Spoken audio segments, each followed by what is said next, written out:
Good morning, good afternoon, and good evening, ladies and gentlemen, and welcome to another program. We are doing The Nightmare Hunter.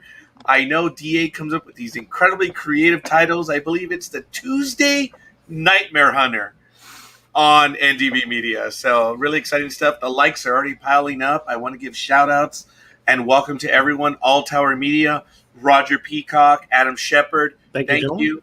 If you want, ladies and gentlemen, in the chat room, leave us a few comments. Let us know where you are and where you hail from. We'd love to know. We already have several people on our NDB Media Facebook channel and the D.A. Roberts Facebook channel. So Sweet. We are terribly excited to have you guys on here. Of course, I am Roger Noriega, the Nightmare Hunter. And of course, that's the man that why we're here. That's D.A. Roberts. And of course, our guest this evening is SARA Gilbert. Good evening, Sarah. How are you doing? Good evening. I'm doing great. How are you? Doing real well here. Folks, I really want to get to it. Other than it being hot out here on the West Coast, life is still good in the hood, so they say. Sarah, you're on the West Coast, aren't you? Yes. Where are you at? Are you in Oregon or Washington? Beaverton, Oregon. Oh, wow. That is cool. What's the weather like up there right now? It's right now perfect. Really? Okay. Yeah, it's nice. It's about 72, 73. It's beautiful. Got the windows open. Nice. My brother lives in Walla Walla up in Washington. Oh, nice. It's a pretty area up there. Yes, it is. I've had family live up there Northwest. before. Yeah. It's been a while since I've been up there. We did a motorcycle trip shortly after I got out of the Army. Rode through back roads, went up in Campton, and it was a lot of fun. There's a lot to see in Portland, so a lot to We do. avoided the cities. I'm not a city guy. Right. I was up in Portland for 24 hours back in 2010. It was during the summer. I don't remember exactly, but it had just rained the day before.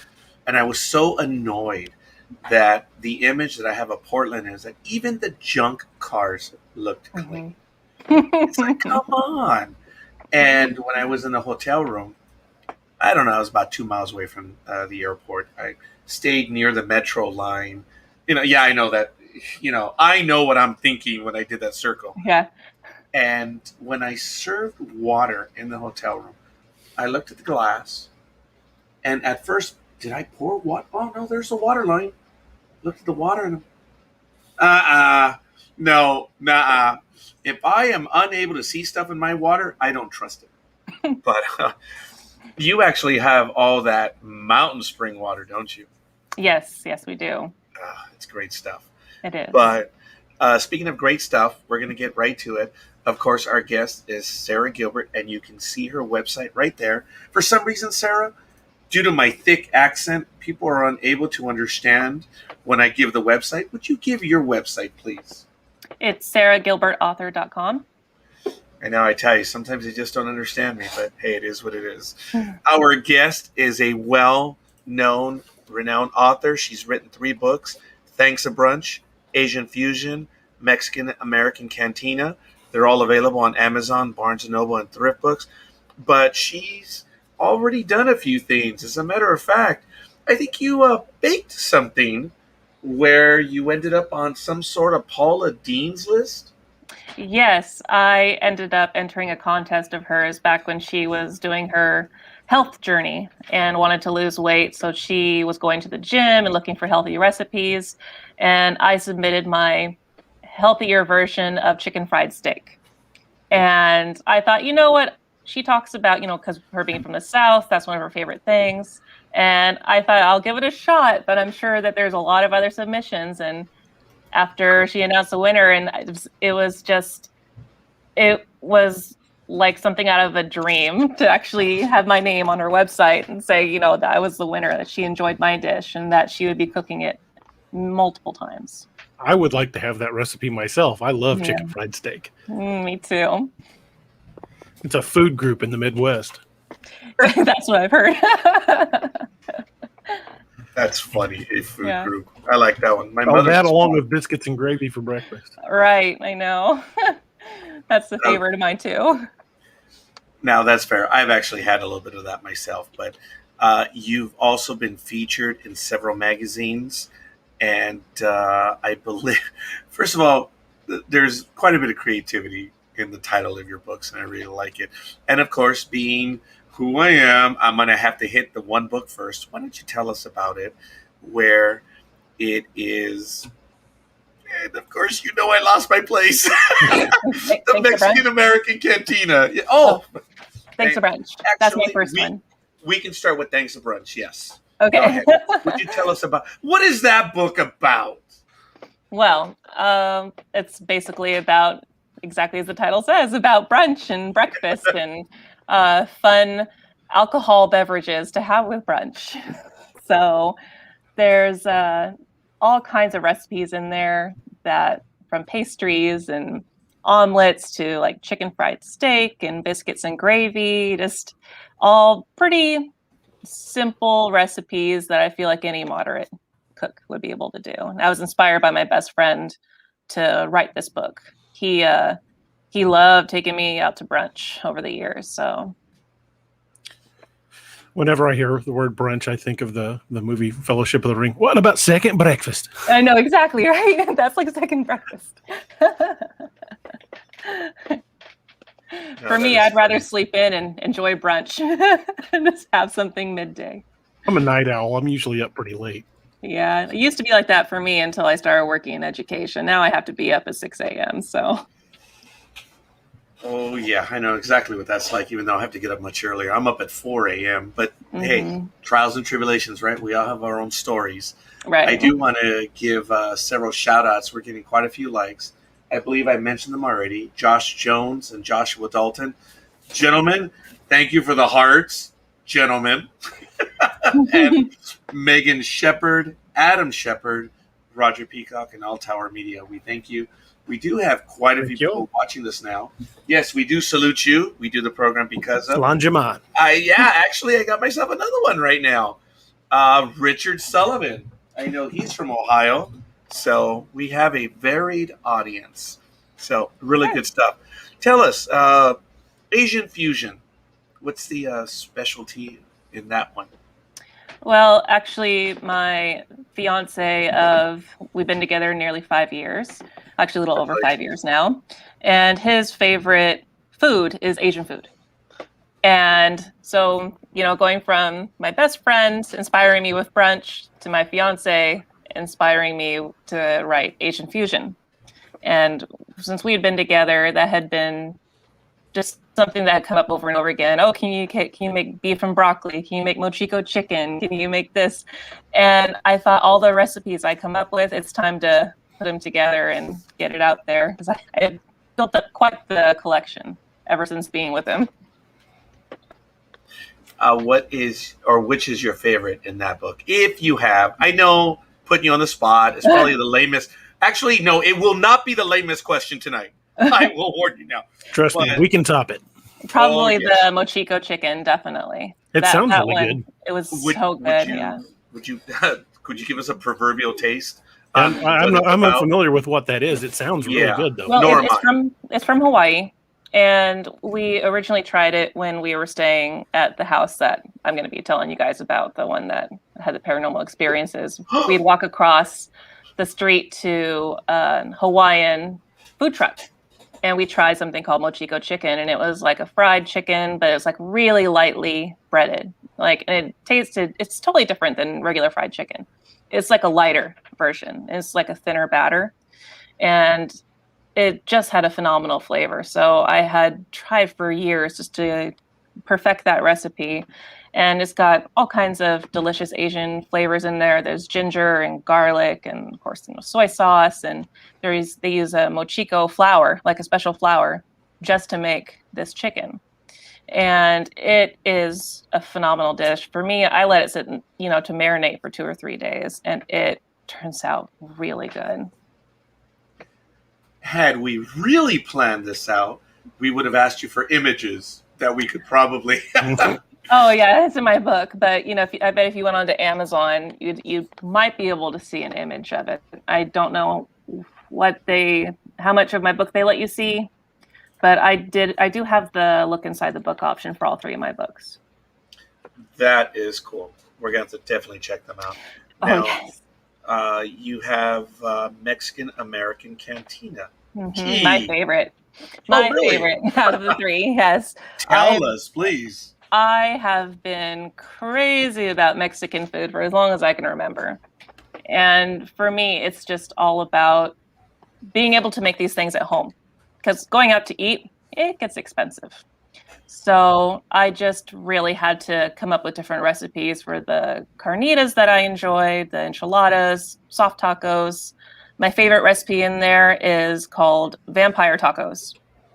And yeah, it's phenomenal.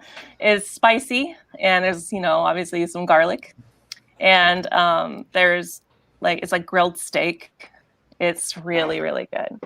So it's just creating these cookbooks. I want to make it easy for people to make these dishes at home. I want to have good descriptions, beautiful images, and of course I include all my own artwork in there. So the covers I created myself, the pictures, the images in the book, the paintings and drawings, those are mine. So, wait, you cook, you write. I know that was probably sexist. Forgive me. No, There's no. You cook, you write, and you draw. Mm-hmm. Really? So the images are yours. Do you have maybe an image that you can show us right now somewhere sprinkled about in your office? Yeah. And look at it, and don't behold.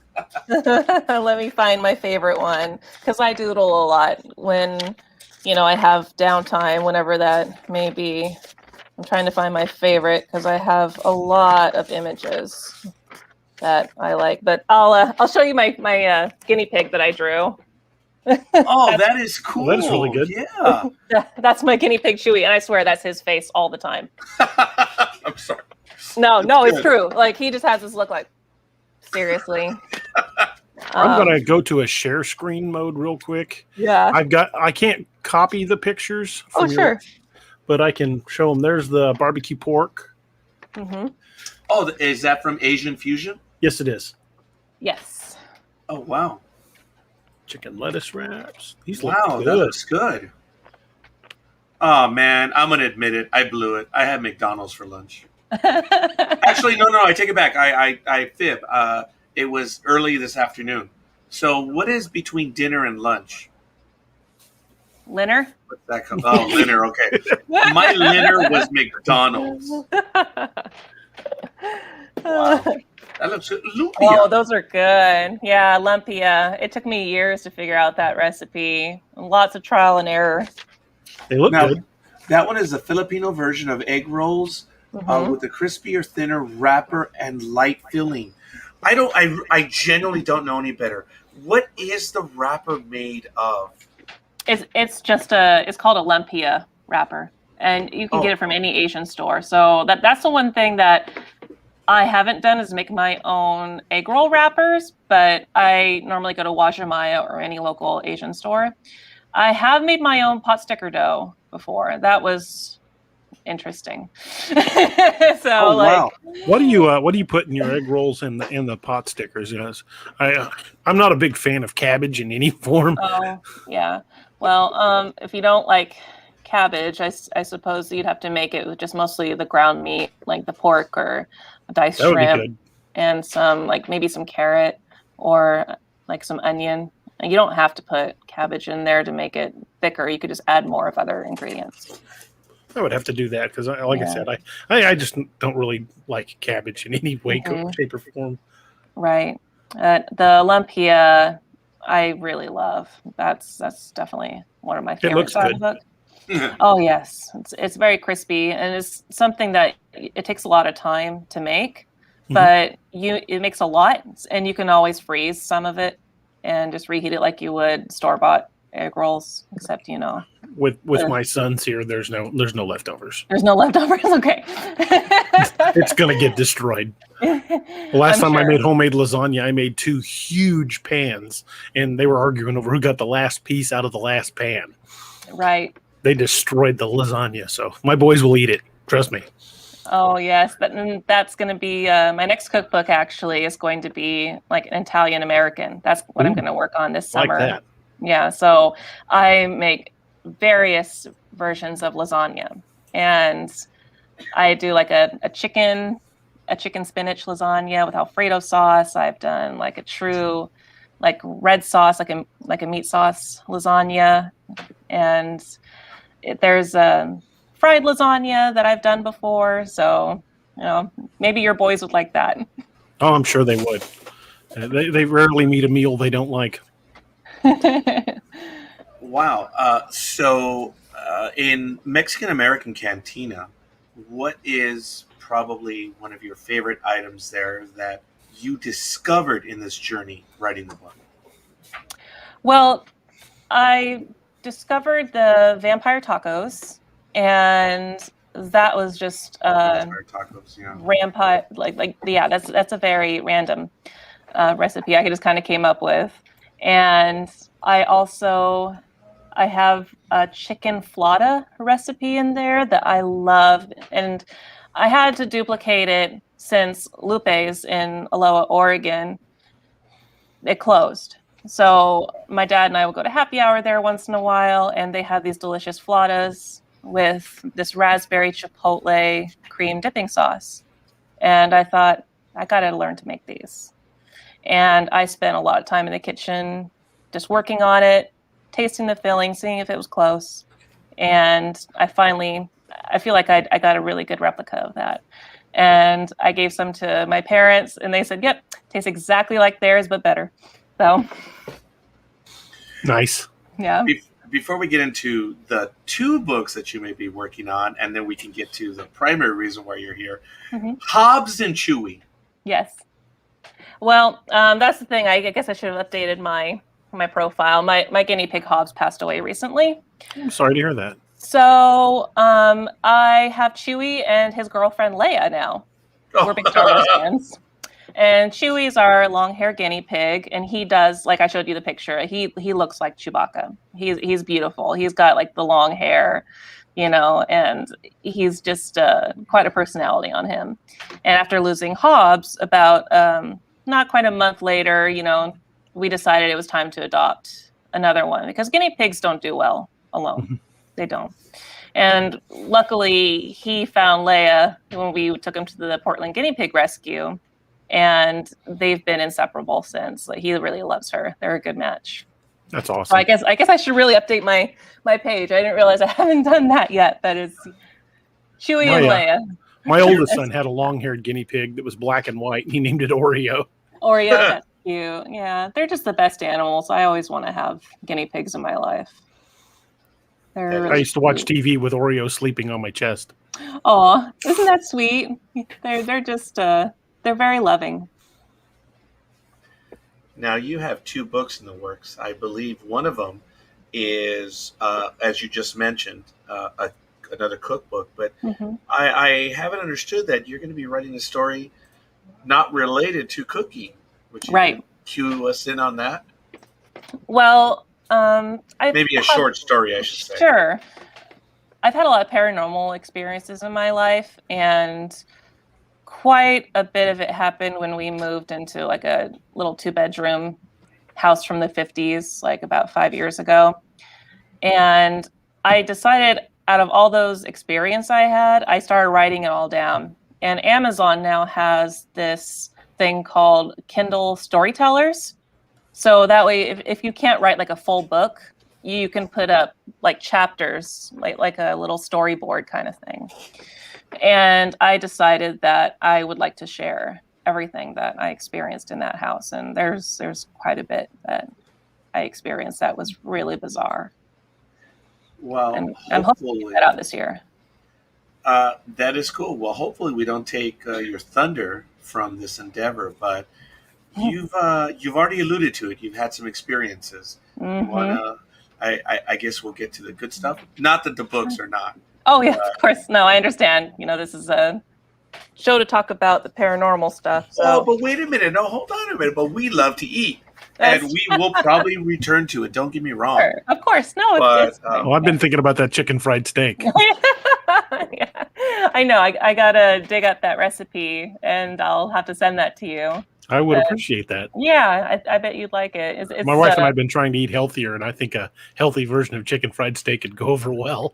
Well, yes, and the obvious thing is to use like whole wheat flour instead of white, and to use like a skim milk instead of heavy cream or half and half. So it's little changes like that that really make a lot of difference in a diet. Yeah. Before we begin, I want to give an additional shout out. We're getting more likes and we've gone international. Of course, we have Jeffrey Davis and Aurelio Rico Lopez III. As a matter of fact, he is from the Philippines, which is kind of cool. So thank you, young man, for joining us again. And we're good. So tell us. Well, go ahead and begin, please. Okay. So I hope I don't sound too like I'm reading from a teleprompter or anything, but I did write everything down. Like It's I all said, good. so I'm going to be reading off of that. So when we moved into our house, like I was saying, it was built in the early 50s, and we didn't get like creepy vibes or anything when we walked in, and we thought, this little house will do for now. And it all kind of started when I had to go down to the basement, which was outside of the house, and you have to go under. So it was like a stairs leading down. And I always just kind of felt like, the hairs on the back of your neck kind of standing, like somebody was looking at you. And like, I felt that every time I went down there, and I always kind of turned around and just looked, and I wouldn't see anything. So I just kind of shrugged it off and thought, oh, it's nothing.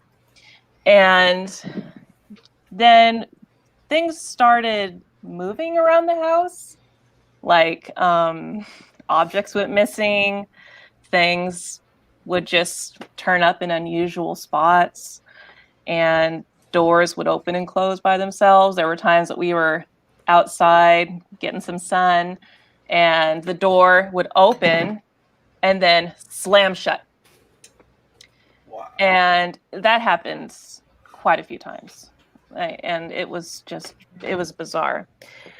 So I was at home full time. I had a pretty bad back injury. And my fiance would get up at work at like around 3 a.m. to get ready to go. And a lot of times I was alone in the house.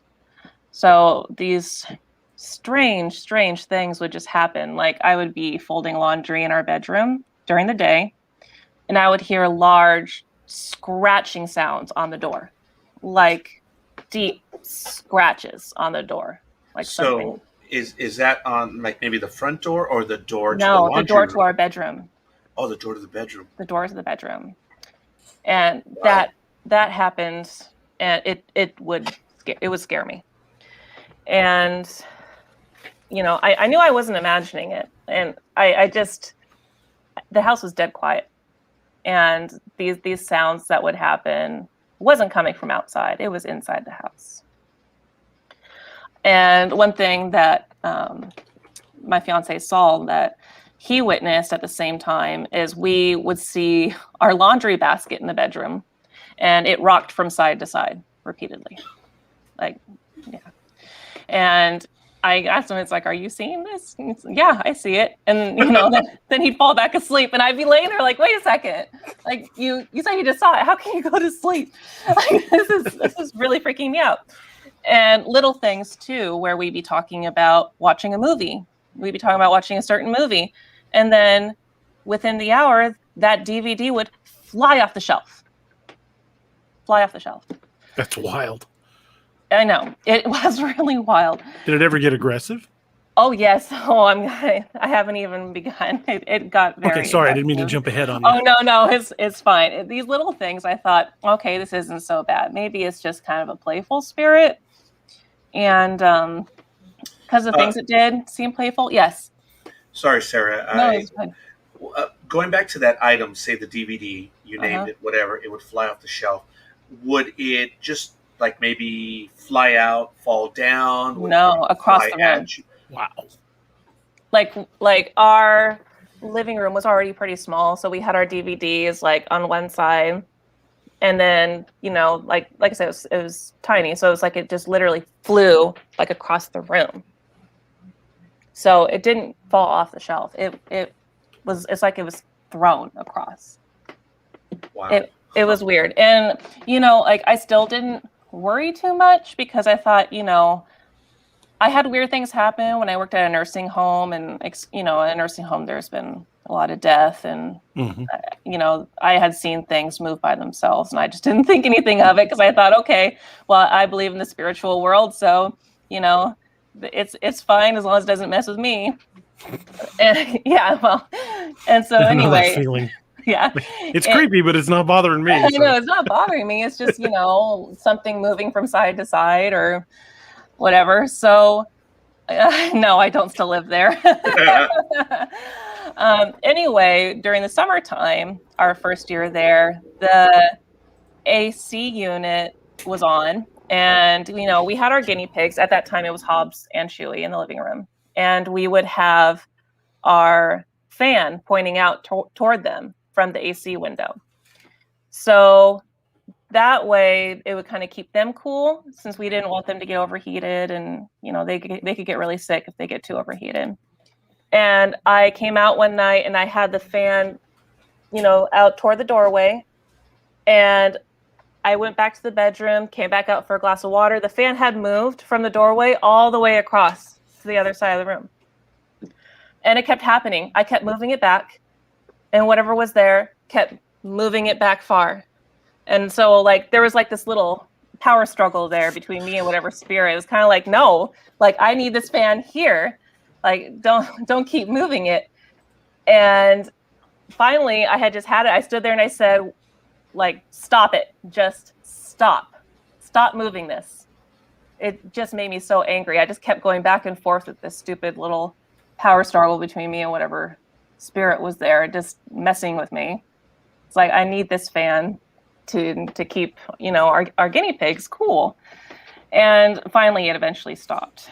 So that was the next thing that happened. And again, with the objects, pots and pans were flying off the shelves when I was in the kitchen, and it would be just neatly put away. Nothing was ever on the edge. It was always just on the shelf, and I'd be cooking something and it would just be, it's like someone went up behind it and just smacked it really hard off the shelf.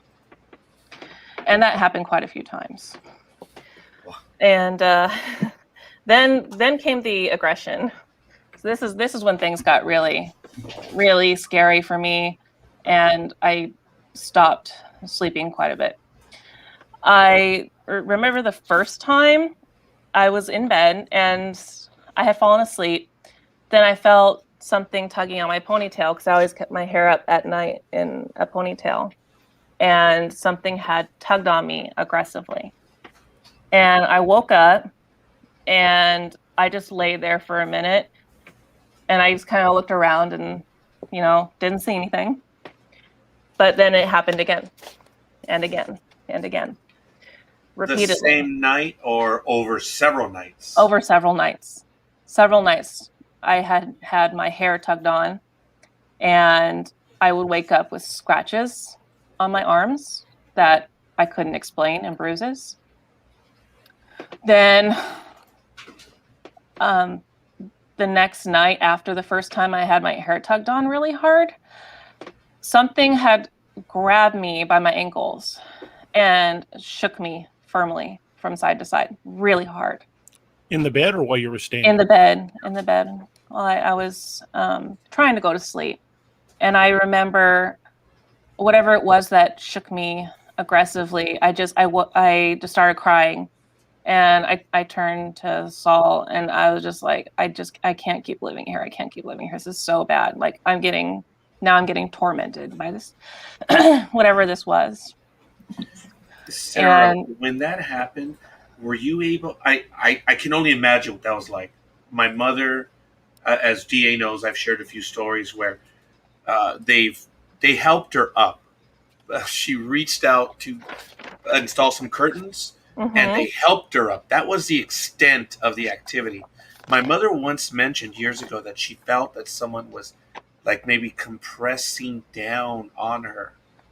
And that was the most she ever did. But anyway, in your case, I can only imagine what it was like. And when they kind of got a hold of you to shake you, could you tell? Could you get the impression maybe it was hands or something? Or no? Yes, I could definitely tell there were hands grabbing me and shaking me aggressively. So I then started to think, well, this is not a playful spirit. Um, and then I started to see some spirits, and that I felt like I couldn't really believe it myself because I had never actually physically seen a ghost, but I, of course, had always believed in it. But it was around 5:40 a.m. This is around the summertime, and I felt like a presence was in our room. And Saul was gone to work, and I was alone. I was laying there in bed, and I suddenly felt like this overwhelming feeling of terror. And I looked to the corner of the room, and there was a man standing there. And and this may sound absolutely bizarre, but he was in a baseball uniform. And he was kind of like a whitish gray color. And the strange thing is, like, this old baseball kept showing up in our house, and we had no idea where it had come from.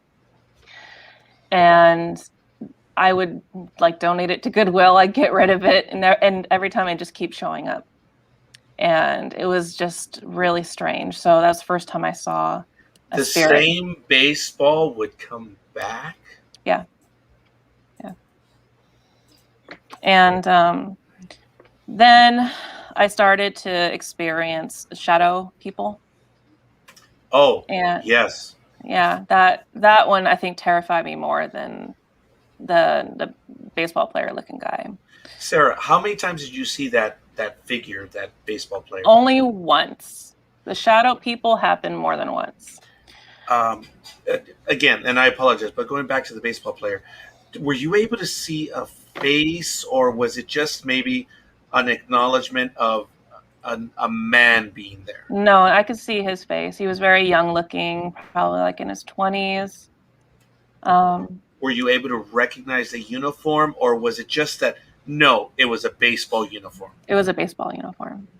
Did you ever do any research on the previous owners of the house? Yes, and there had been multiple people that had lived there, and my mom also, as I started telling her a lot of these things, she started kind of investigating into it, and I guess you can find the records online, and there had been a man that lived there who was in and out of prison quite a bit.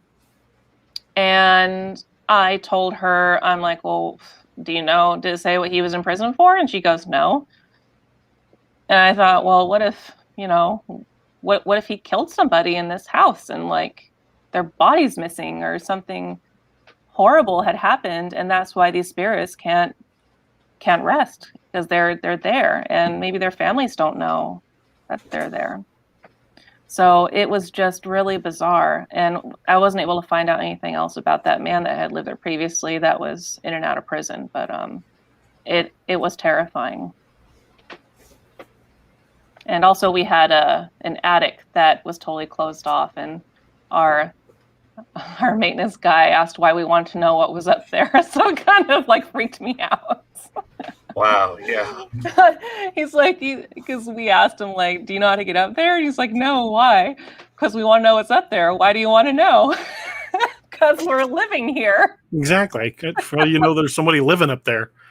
I know. I mean, what if there's a body up there? I mean, you don't know. It felt kind of weird. But yeah, the scariest was probably when I woke up to a shadow person standing over me, and Saul was asleep. And now I told him, I totally understand in those horror movies now when you see somebody and they're just frozen in fear and they can't move, and like you're yelling at them, move, run, like, what are you, stupid? Well, I was laying there frozen, and like he was next to me, and like he told me if I saw something to wake him up, and I couldn't. I couldn't move. I was so scared. And there was this tall, dark figure bent over my side of the bed, just looking at me. I couldn't see a face. I saw it was like a dark hood, just a dark person, and I just felt that really tense feeling, that same that I had when I saw like the baseball player. Basically, it's kind of like, like your heart's racing and your anxiety is building up, and you can't move. They call that sleep paralysis. My son's Mhm. experienced it a couple of times here in our house. He was laying on the couch sleeping, and said he didn't know if it was a dream or not, but he felt himself waking up, but he couldn't move, and there was a dark figure crawling down the hallway toward him, and he would wake up with a start every time it got to him. Right. For me, I was wide awake, and it was just staring at me. It was just standing over my side of the bed. That's pretty terrifying. Totally leaned over. There are people all over the world describe similar events where they're awake and they can't move, and there was a shadow person in the room. Yeah. It's pretty terrifying. It's never happened to me, thank goodness. But I've read a lot of documented cases of that, and it's pretty terrifying. I mean, my son was shook up for weeks. Right. And I have seen, like, I watched the top fives, ever since we moved out of that house. We've been watching those top 5 videos, and anytime that they talk about, the shadow people or any of those, it's like I would turn to someone and be like, that happened to me. That's exactly what it looked like. That is spot on what it looked like. And it's kind of an odd feeling. It's like, I'm glad to know that there are others out there, but at the same time, like, I can't even imagine how they must have felt. I have a friend, and I'm not going to call him out by name. I would love to have him come on the show, but I understand he doesn't really like talking about it. But he's been seeing the same shadow figure following him around his entire life. Right. But that was pretty frequent with the shadow people that were standing over me and having my hair tugged on aggressively. And it's just that constant fear. Like, I can't go to sleep. And I would take little naps during the day. And even then I would wake up and hear like nails on the door or something being moved. Is that about the time you decided to move? Yeah, and we only stayed there because we had a contract, and it was a cheap place. We were there for 1 year. Huh. So maybe the longest year of your life. About 11 months longer than I probably would have lasted. Right, I know. And we had a contract, and I thought, if only we could just break this contract, and we found a different place, and that we've been living in since we moved out. And we've been here nearly 4 years. Has it followed you? No, I bet not. No. A lot of times hauntings will affix themselves on a person and follow them around. Right. And it didn't. And I had mentioned before, I had experienced some strange things when I worked at a nursing home, and just really odd like movements, and I'd hear people saying my name like directly in my ear. And I've had that happen to me before. Oh, so you heard them as well? Mm-hmm. I've heard my name called. Right. Some friends of mine and I found a house out in the woods, and we went in looking around, and I heard my name called, and I thought it was one of them. I'm like, what? And they're like, what do you mean, what? I'm like, which one of you said my name? Right. Like, neither of us did. And it's even worse when it's right in your ear. Yeah, it was. It was like right behind me. And I was like, oh, look at the time. Time to go. Exactly. And it's just a really bizarre feeling. I wouldn't wish that on anybody. Yeah, I think the baseball is probably still there because it was there when we left. I wonder if the people that currently live there are having any experiences. I wonder that too. I feel like asking them, and there are people that are living there right now. And anytime we've driven by, we've seen the same people over the last few years. But if you're going to do the book on that, it might be a great preamble to introduce yourself. Hey, I used to live here. I'm writing a book on the hauntings. Are you experiencing anything? Yeah. They might look at me like, "Are you crazy? What kind of crazy stuff are you experiencing in this house?" You might be surprised. They might go, "Oh my God, we thought it was just us." Right. That's true. Yeah, I'm seeing. Is it possible that giving away the baseball could increase the activity? Well, it did keep showing back up, so I think I tried giving it away once or twice, and then after that, I just finally gave up and just put it in the corner of the laundry room down the basement. I think I just threw it down there before we left, and just said, "Okay, you belong down here now." I'm glad you let me know that, because unfortunately I'm holding a baseball in my hand, and I have the habit of just, twirling it up from time to time. I'm a big old baseball. Sorry, there it is. Big old baseball fan. But I didn't realize how rude and insensitive it would have been had I just been twirling like I have the habit of doing. He does do that all the time. Oh, it's fine. No, I can kind of like laugh about it now. No, Sarah, that's mean. No, it's Was it like an old worn baseball? Yes, or very, very old. Was it signed or anything? Was it? No. Mm-mm. If they were trying to give you the baseball as a possession, maybe put it in the plastic display case and put it up on the mantle. They might have loved it. Maybe I don't know. That whatever was there sure liked messing with me. It didn't never mess with Saul. Like he of course saw the laundry basket move, but Mm-hmm.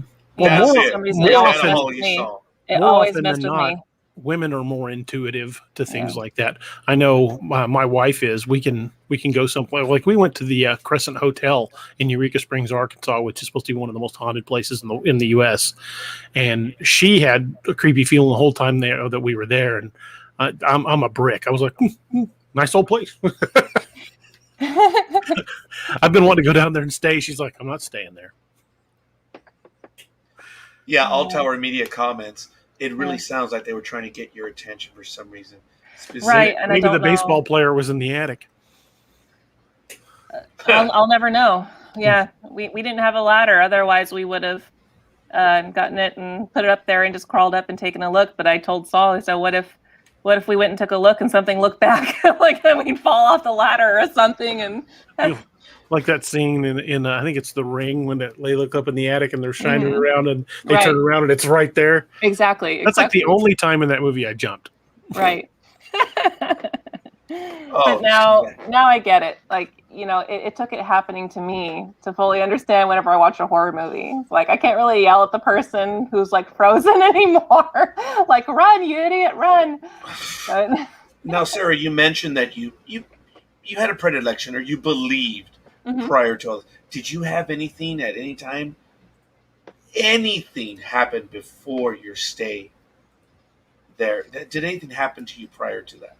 Well, like I said, working in a nursing home, and I'd be... I'm sorry, you did say charting. No, it's fine. I'd be charting at the end of the day and just kind of logging, like, what the activities and everything that we did. And trash cans would move from side to side, and things would get moved that were in front of me, would be across the room a couple minutes later. And I really didn't think anything of it because I thought, there had been so much death there. And there's bound to be spirits. Sorry, DA. Do you have any lasting or lingering effects? Because the house that I grew up in the city of Commerce here in Los Angeles, I now have where... Okay, I've told the story before, but it was a 4-year-old girl that was the spirit. She would leave. I would wake up in the morning, and I remember from even 3-4 years of age, it's as if I had been in the living room all night, and I left all my toys out. It looked like a little child had played there. Right. And I have not necessarily this phobia, but I have this fear because there were many times that I woke up and the front door to the house was wide open. Right. Like what children would do. They would swing the door open. And then this is where this little girl became mean. She would leave the wrought iron fence that was out in front, out by the sidewalk. She would leave that one open, and I would constantly have to close it. The door, not as much, but I have this thing now where I have to make sure the doors are locked. Right. Do you have any lingering effects or things that, because of that 1 year? Oh, I have nightmares every now and then about what happened. You do? Yeah, I do sometimes, but I do constantly check the doors, like you were saying, Also, and you do as well. yeah, I do. I've always had a thing about locked doors, though, and I'm trying to think if there's any other effects. I certainly don't look at baseballs the same way. Again, I'm so thankful I haven't been doing my stupid stuff. No, there hasn't been much else really for the lasting like mental effect that it's had on me. But I'm just really grateful to be out of that house and to be finally in a normal home where nothing bizarre has happened here. I mean, not a single little thing. That's good. Did it really screw with your sleep pattern? I know you Oh, mentioned that you would take naps Small during naps the day during and the day.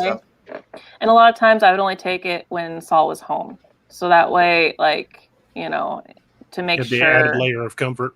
Right.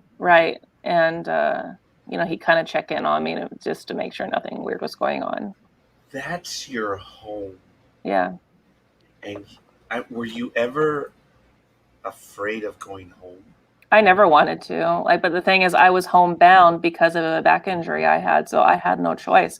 The only time I got out of the house was when I went to physical therapy, or when I saw my parents, and have lunch with them or something. But like I was basically like in that house a lot. So yeah, you really had no choice. I had no choice. Yeah. You're a captive audience. Wow. I think she just froze up. Yep. Hopefully we'll... Yeah, good job, DA. You said captive audience, and look what happened.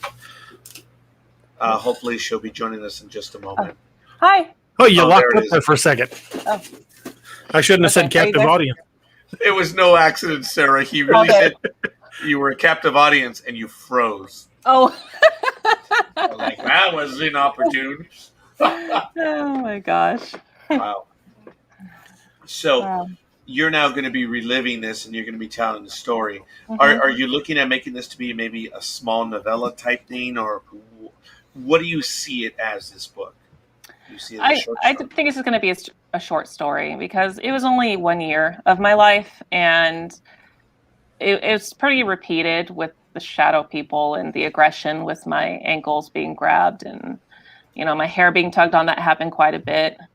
So I feel like I don't want to repeat myself too much in the book, but at the same time, I don't think it's enough to be a full novel or a full book. So I think it's going to be more of a short story on the Kindle storytellers. Of all the things, I guess it was a shadow people, right? Yeah, that to me was more terrifying than the baseball player in the corner of the room, because then at least I saw his face. I think it's scarier when you have a black hooded figure just hovering over you, and you don't see eyes or anything. Mm-hmm. Were you able to detect any, like, maybe weight or like the presence of the shadow figure? Because look, oftentimes we can detect wind. We can feel the force of the wind. Mm-hmm. And I don't know, were you able to feel a presence other than just seeing them? Yes. Did you feel a weight? Yes, I felt like that weight, a heavy weight, like on my chest. And it's kind of like, oh man, the room felt heavier. Mm-hmm. Does that make sense? Like I have experienced that. Yeah, I've experienced that myself. Right, and of course, just everything felt oppressive. Right, and of course that cool spots in the house. There's only like in that one certain spot where it'd be like freezing cold. Were there any smells that you noticed? No, I don't remember any. Sometimes you will smell things. Right. Mm-hmm. Would you go back to the freezing spots? Like what? I know, obviously, freezing spots, but were they in? Was it in your bedroom? Was it in that washroom? Were there multiple places? What was the deal with that? I feel like it was multiple places around the house, like it moved. And I felt like a lot of it was in the bedroom, and some in the living room, and then of course in the basement where the washer and dryer was. Like I I felt like it was always ice cold down there. Richard Sullivan asks, did the baseball player have a number on his uniform? You know, I'm sure he did, but I can't remember right now because it's been over 4 years. I'm sorry. I wish I had written it down more. Oh no! Oh, Don't be I was sorry. just curious. Yeah, I don't think I would have been fixating on the name or number on the uniform yeah, either. I'm pretty sure that he did, and I just know that it was like a white uniform with like, I think it was gray or black stripes on the front. So Wow. yeah, that's but it happened. It felt like it was an eternity. Like I was looking at this person in the room with me for the longest time, and I couldn't say anything. I couldn't move. We just stared at each other. It was bizarre. Now, I know you mentioned it was frightening to you, and there were times when you couldn't move.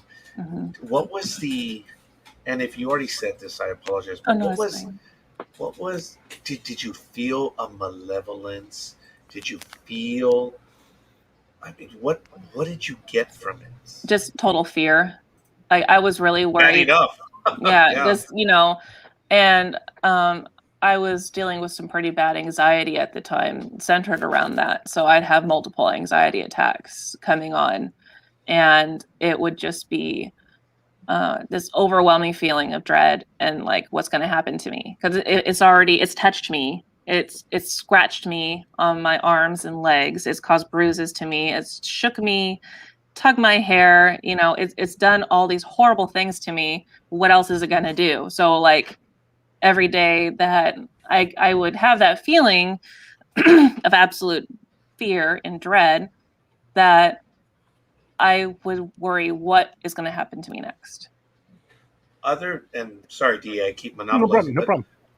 Other than maybe telling Mama as you did, I believe you mentioned that. Did you tell anyone else? Did you think of maybe having, I don't know, someone coming in and maybe doing a cleansing, a spiritual blessing? If we had stayed any longer, I definitely would have looked into it. I just, I was kind of feeling like I didn't want to share any of this because I never know how many people actually believe in this and versus how many that don't. Yeah. And I did tell a friend of mine, and they just, no matter what I told them, they're like, oh no, that didn't happen. Nah.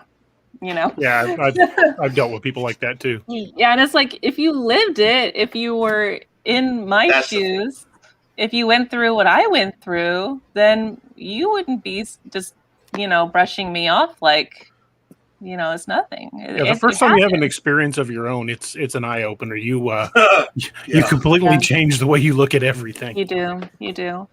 And and it's always right here too, in that look, but I understand stuff and I get it. And the joke in movies, that's not right. It's not supposed to work that way. Right. But you've experienced it, and then you experience it many times. For those that know, and I've told the stories, I think I was a fortunate one in my family because my father, he was followed, and they definitely kept following him. My sisters, my brothers, they constantly saw something. So I'm really glad I didn't get followed because I was worried about that too. I had read so many stories of it happening to people, and whatever it was, I feel like it was definitely in that house. And if anything, it felt like multiple spirits to me, not just one. It felt like multiple. Oh, okay. Now, did you get a different vibe from the spirits? Yeah, like. No, go ahead. Sorry. Oh no, it's fine. It's kind of hard to describe because, like the baseball player, like even though I was scared, I didn't feel like he was going to hurt me. Like, I don't know. I can't explain why I felt like he wasn't going to hurt me, but like I got that feeling that he wasn't there to cause me harm. Maybe he was trying to warn you. Maybe. And then, a few nights later was the shadow people I started seeing. I would And- definitely trust your gut on that. If you felt like they were Right. different spirits, I would definitely trust your gut on it. And I immediately felt like it was going to hurt me. And after that, different ones gave off different vibes, I guess I would say, like, whether it was just there because it was trapped there, or that it was there to cause harm to me. And I felt like a lot of them were there to cause harm to me. Now, the one that shook you, hmm what was the duration? Was it like, hey, wake up? Or It was kind of like that. Yeah. It was kind of like that. But I was awake. So that's right, the thing. Yeah. I was laying in bed, just, I was just thinking about work or, my physical therapy appointment the next day. And I just felt like a firm grip on my ankles, like a tight grip, and just shaking me aggressively. And that happened more than once too. Like the hair tugging really hard, like it was like yanking me. Mm-hmm. That happened multiple times, and my ankles being grabbed really tight and shaken from side to side. Were there any marks on your ankles, like you could see where fingers? Really? Yeah, scratches mostly. Yeah, That's but I would terrifying. wake up. I would wake up constantly with bruises or scratches, and I just. What did your fiance say? Oh, he, of course, believe me, he believes in the spiritual world, and so he said, as soon as we can get out of this house, we're getting out of this house. Yeah. And of course, he told me, next time you see something, wake me up. But the thing is, I would freeze when I'd see it, so I couldn't. He would sleep, inches from me, and I couldn't even reach over and just grab him. I was just so scared. I felt like my heart just like sunk, and that fear and anxiety build up. I just couldn't move. Yeah, but that's terrifying. He was just trying to be as comforting as possible, and of course, I would take my naps when he was home, and he would get things done. So he was being as supportive as he could, and we just basically felt like we were trapped in this situation because we were so low income, and we couldn't afford to break our lease or to move anywhere else. It's just the situation we were in. So we felt like we pretty much just had to deal with it until it was done. It's just rent in Oregon's pretty bad. Well, yeah, and right now everyone gets that. Yeah. It's pretty bad right now. But so he really didn't have anything happen to him. He actually said that he wanted something to happen to him. Like he goes, I want to see it. I want something to happen. I want whatever it is to just leave you alone and just, bother me. Like just, bother me. I want to see. He didn't seem to react to the basket moving. No, he didn't. he just kind of says, oh yeah, I see that. So, but the weird things, he saw when the movie that we were talking about watching, moved from being on the shelf to across the room. He saw the pot in the kitchen when I was cooking be aggressively moved off the shelf. I've heard things moved on the kitchen of the house we live in now. I've heard it, middle of the night, something move, and I'll go in there, nobody's up, and nothing's moved. I've heard that a few times. That's strange. But I don't feel anything threatening in our house. It just once in a while something will happen. It's the threatening ones, obviously, that make life really difficult to even want to be in your own home. Yeah, there are several comments in the chat room about it. Definitely sounds like there were several entities. Again, when I was growing up, I almost never had anything happen. My older sister Adma and I, we one time were staring out of her bedroom, and we knew something was out there, and we could see the eyes, and it was interesting how it was dark, but it was also light enough for us, the eyes, that we could see them. And to look, our property was 200 by 50, so it wasn't exactly a small one, but it was fairly large. When it would rain, it had a lousy drainage system. I grew up in Dagobah, in my own backyard because there would be high ground and swampy stuff, and there was fenced, and there was a hedge on the west side of the property, and there was a brick fence along the other two sides. So when we're looking into the yard, I don't see anything beyond it. It's a brick fence, and yet we saw it, and that was the most I ever saw. But my sisters, my brother, my mother, and my dad, they constantly had something. Right. And then when we moved to another house in Montebello, that's where I finally saw something. And as I bored the audience with my story, it was someone that walked by. Oh, wow. But my brother and I saw. My brother came to visit me late at night. I'm just going to very quick on this one. And, movement, right? Right. We're watching Aliens of all movies, okay? And it's the scary part where the aliens are attacking the Marines and everything. It's just Game over, man. Sorry. I look over to my right and someone walked by and I was like, okay, whatever. And then my brother is looking out too. And then my brother, who's 8 years older, motions to me, go find out. So I was like, oh, yeah, okay.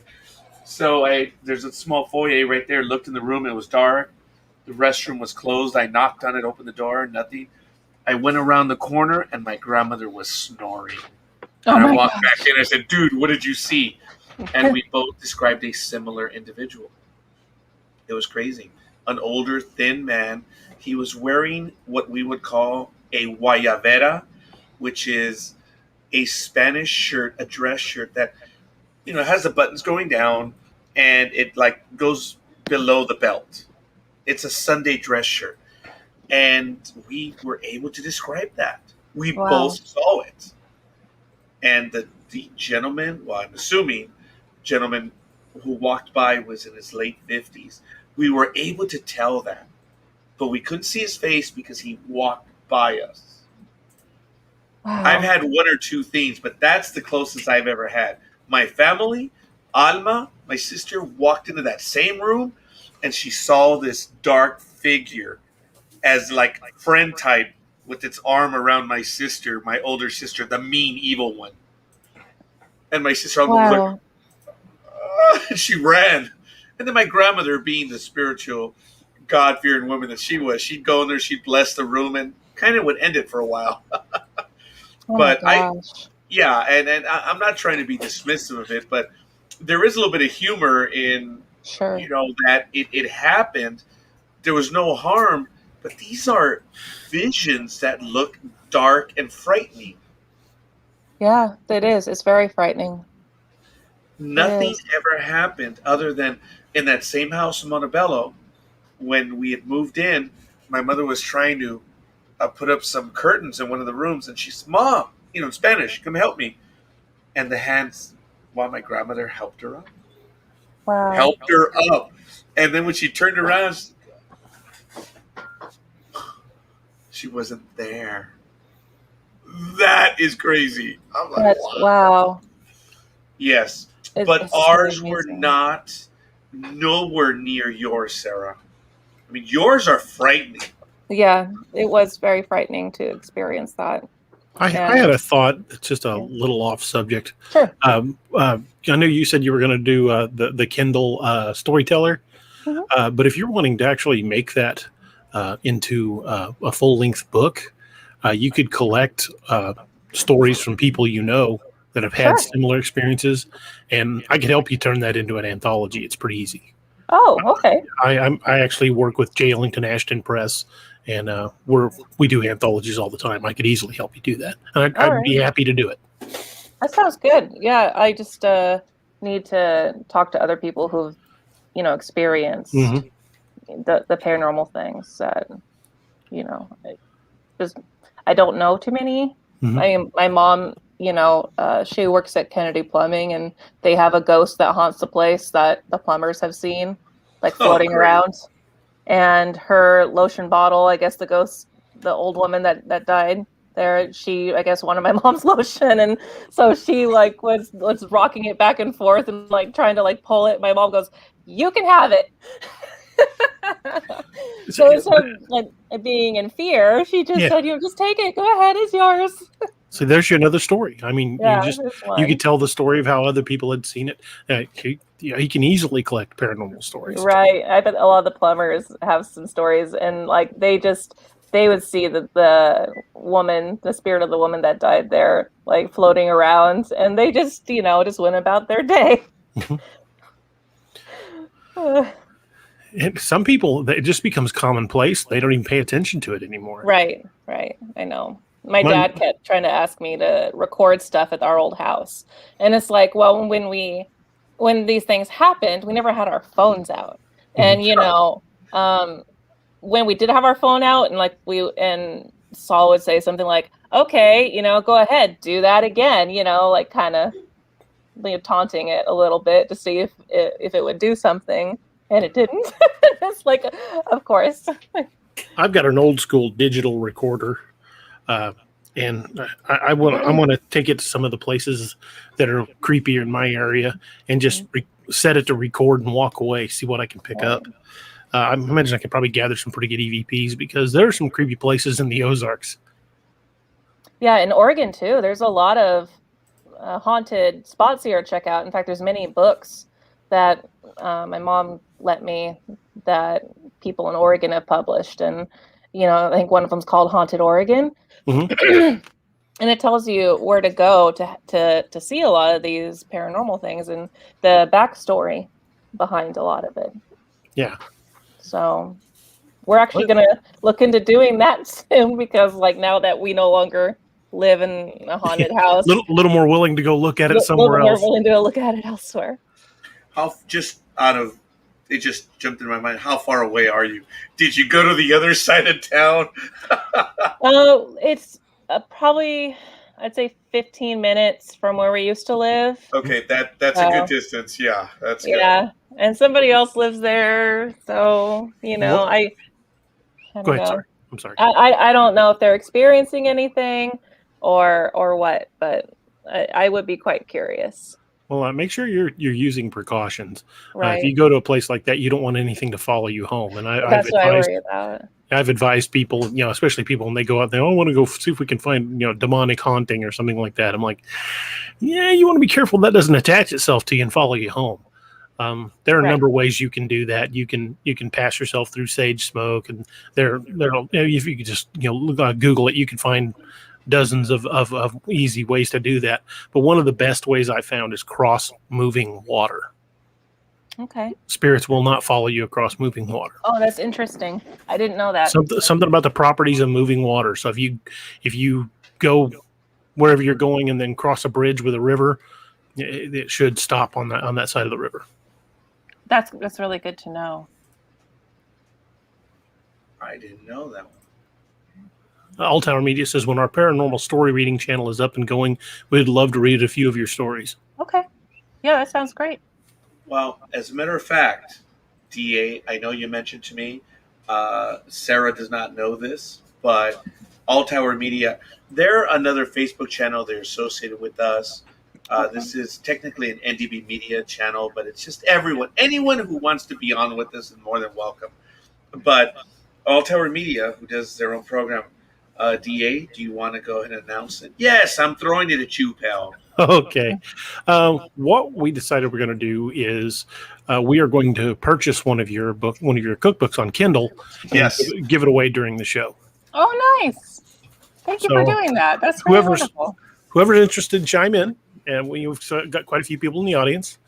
And we'll draw a name and we'll let Sarah pick, and we'll send you a Kindle copy of one of her cookbooks. Here's the thing. I want to go in and add a few more names. Do we do the likes again like we did last time? Okay. I also want to welcome Jeffrey Davis, Aurelio Rico Lopez III, Tyler Marshall, Robert Miller, Willie Johnson, and Sergio Lomeli.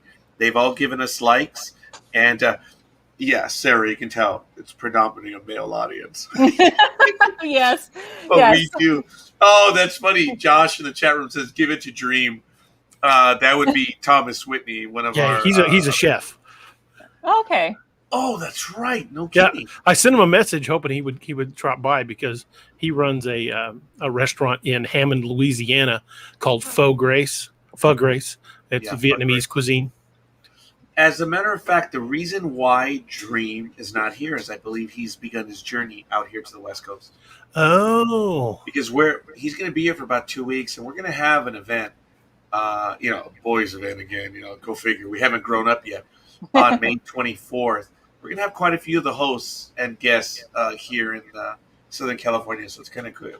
We're looking forward to it. But anyway, again, enough about us. All Tower Media says, obviously, take the All Tower Media boys off the list.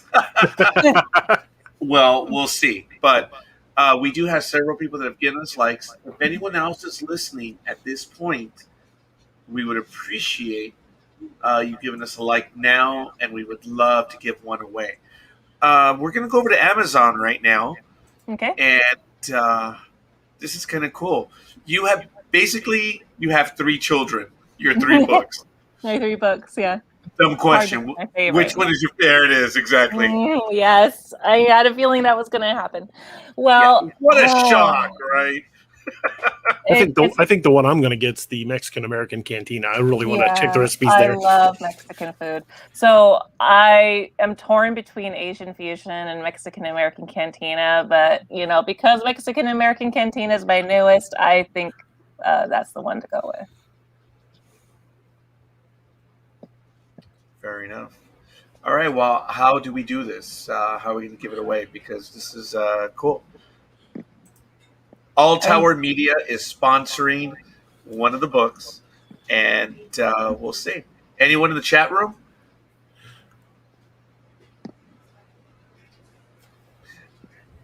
Okay, well, that was good. Well, Remember, there's a 30-second delay. 30-second delay. I forgot about that. It's a little embarrassing at times, and it is really funny because we've done this for such a long time now, Sarah, that we'll be having a great time, and we might make fun of someone in the chat room, and it takes 30 seconds for it to reach them, and we love seeing the reaction. It's really fun. So we're almost being mean, and there it is. There's the first one. All right. Robert Miller, who is from Southern California, and happens to be in the Republic of Texas right now. Yeah, he's flying back. He's flying back tomorrow. Yes. I have family in Texas. I haven't been there yet, but I have some family over there in Texas that. Yeah, he went over for a few days, and I guess he is coming back. I think he went to the Houston area. Was it, DA? I think it was. Yeah. Yeah. When I was talking to him on the phone, he was in East Texas, near the Big Thicket area. Oh, and as a matter of fact, he had a short story that he was. We've got to get him on the show. He went. Was stalked. He went into some of the deep trails into the Sam Houston forest, and something paced him in the woods. Wow. He's an ex-Marine. He knows his stuff in the woods. He said it wasn't anything he could identify. Wow, that's really crazy. You live up in the Pacific Northwest. Do you have any cryptid related stories, like Bigfoot stories? Oh, I don't. But there's certainly a lot of videos out there about it, and pictures all over social media. Bigfoot believers. So I'm a huge cryptid fan. Right. Yeah. I haven't really been out that way to kind of walk the trails or anything. That's funny. Hopefully, female stalking me, Mr. Miller. That would be the best, but you couldn't identify who it was. So, yeah. Well, here we go. DA suggesting. You like this gray beard? Oh yeah. Sorry, you got me on that one. But okay, look. What we'll do is we will spin the name, and I have the list of individuals so far. We're up to 13 likes. It's really funny. We actually we usually get quite a few more. We're only an hour in. Yeah. At which point Sarah's like, "What do you mean only an hour?" Oh, I know. I was like, "What do you mean an hour in?" Yeah. What do you mean? I may need a break from you guys. Sarah. Unfortunately, we can go and go. Yeah, I think our longest show was 6 hours. So at any point you want to sign out, just let us know, because we'll start talking about other things and go off on tangents and. And, Yeah, and you know what? That is our fault. We were just so happy to have you show up that we forgot when we were speaking to you early on to either give us, that code word Oh, and okay. or just Yeah. say. I've joked with Or you other could send it in guests. the private chat, like, "Hey, I got to get away from you, Yeah, morons." I'm done. Well, no, she told us right now, so it's good. So look, we're gonna give a book away. Okay. I think we're gonna. I mean, it's kind of. I mean, do I choose the book? I mean, it's kind of obvious. How about But- let the winner choose the book? All right, fair They'll tell enough. us which book they want, and Yeah. we'll make the arrangements to get it to them once we get off the air. Okay, so what do we do? Do we spin the name? Do we choose the numbers last time? Like, I will assign everyone a number, and then Let Sarah Sarah pick. can choose the number. Yes. Hmm. Okay, so hold on one moment. I've got to come up with an arbitrary system, and forgive me. I have all the guest names that have given us likes, so let me give them. It's going to be 1 through 13. Mhm. So And you get to pick between one of the three of these books. yeah, so bear with me a moment, and I'm just being arbitrary, people. So don't get on my case. And almost have it. Sarah, you said you did those covers yourself. I did. I like those. Those are really good did covers. that. Thank you. I'm Very really into eye-catching. watercolor and acrylic. I'll probably leave that up so they can look Sure. at it. That's fine. Oh, you know what? I've got to remove the All Tower Media one. So I've already chosen numbers for everyone. So from 1 to 13, I ask you to choose a number except for number 3, Okay. which is All Tower Media. Sorry. Okay. So, folks, any other likes? Anything else? Otherwise, anything but 3 from 1 to 13. Okay. That was lame. All right. I'm gonna go with 7. Oh, come on! Sergio Lomeli wins again. That is so funny. It's going to be almost at its fixed. Sarah, you don't know what I'm talking about. He's a good friend, cousin, and he's in Northern California. And he won the first night. Oh my gosh. So this is like our 3rd or 4th giveaway, and he wins again. So Sergio Lomeli, please, if you're still in the chat room, let us know. And yeah, we'll let him choose the winner. And this. Oh wait. Oh yeah, there it is. Josh Jones says Sergio, lucky guy. This is crazy. Like I say, forgive me, folks. I'm going to share the screen. I just gave everyone an arbitrary number. They're right here on the right. So there is Sergio Lomeli, number 7. I'm sorry, kids. So that's the way I did it. And just so everyone knows, Josh was 5, Roger Peacock 11, All Tower Media 3, Adam Shepard 8, Josh Jones 9, Megan Shepard was 1, Richard Sullivan 10, Jeffrey Davis 12, Aurelio Rico Lopez 13, Tyler Marshall 2, Robert Miller, and then Willie Johnson and Sergio Lomeli. So I do apologize. Well, I can find all 3 of my books on Kindle. I have them. I think they're about $2.99, $3.99 each, somewhere around there. So I like to keep it quite affordable for people if they're interested. I know the paperbacks are a bit more, but I prefer to have a paperback book. Me too. I've always preferred to have a physical copy of a book in my hand. Because you never know. Your iPad could die, something could happen, and I've always liked the feel of a real book. Well, then I always keep my recipe books on hand when I'm cooking, and I don't want anything electronic where I've got liquids. Exactly. It's very smart. So this is going to be cool. So All Tower Media was sponsoring it. We're going to get one of those books out. So, Awesome. Sarah, how are you listed on Amazon? Is it Sarah Gilbert? Yes. Sarah Jean Gilbert is what her author page is. I'm following your author page now. Okay. Stalking you. My author page is on there as well. It's just under D.A. Roberts. Okay, I'm going to find it right now because the other other one is my Facebook, Sarah Jean Gilbert. So it's facebook.com/Sarah Jean Gilbert. I was going to say the other Sarah Gilbert, the actress. Oh, the actress. Yeah, I know. Most of my jobs, when I would get interviewed, they're like, "Oh, Sarah Gilbert, like the actress from Roseanne." And I'm like, "Yeah." I bet you that got old after a I while. posted her author page from Amazon in the chat. Great. Oh, okay. That'll be good. Now, before anything else, Sarah, humbly, we appreciate what you shared with us, but it's about your material as well. And we appreciate the time that you've given us today. You've given probably more than you were expecting. But we would love to help you out and sponsor you because we would love if your next books are coming out. We would love to book you in advance. So let us know. We would love to talk about it. I think we'll be a bit more prepared. You guys all know it's tax season. I hate the world. Yeah, I understand. And, but DA was very prepared. I was. Let's go. But no, don't get me wrong. I have been looking forward to this. We did a promo on Sunday night, Sarah, talking about you being on Tuesday night. Oh, really? Cool. Wow, that's so nice. Yeah, it was cool. We did it on our network on Sunday night. We were going to do 2 to 3 minutes, but DA and I don't think we can get a sentence out in 3 minutes. We tend to talk a lot. Our promo ran 20 minutes.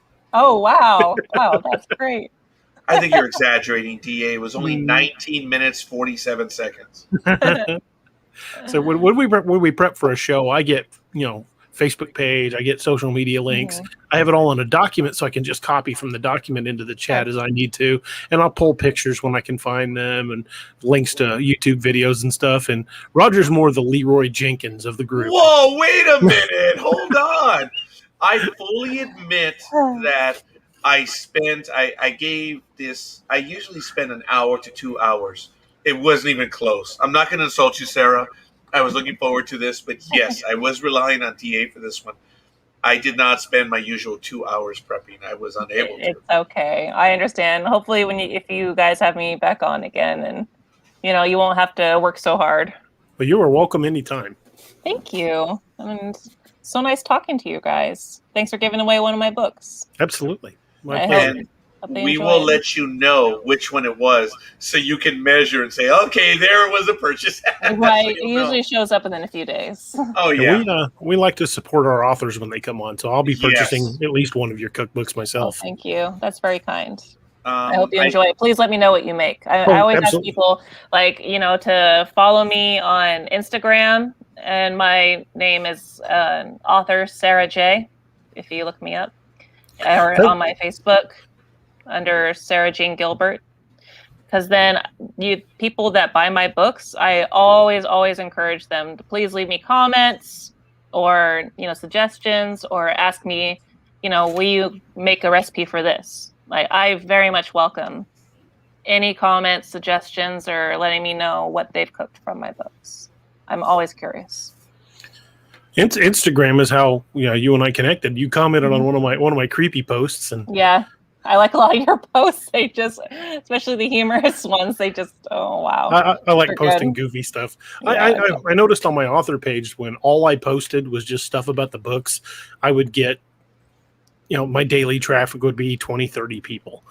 And when I started posting a lot of humorous stuff interspersed with, advertisements for the books, my traffic went to 27,000. Wow, that's great. And most of them are looking at the jokes and not the books. So, but that's fine. It's traffic and it gets attention. Occasionally I get some fan mail or from people that said, "Hey, I tried this.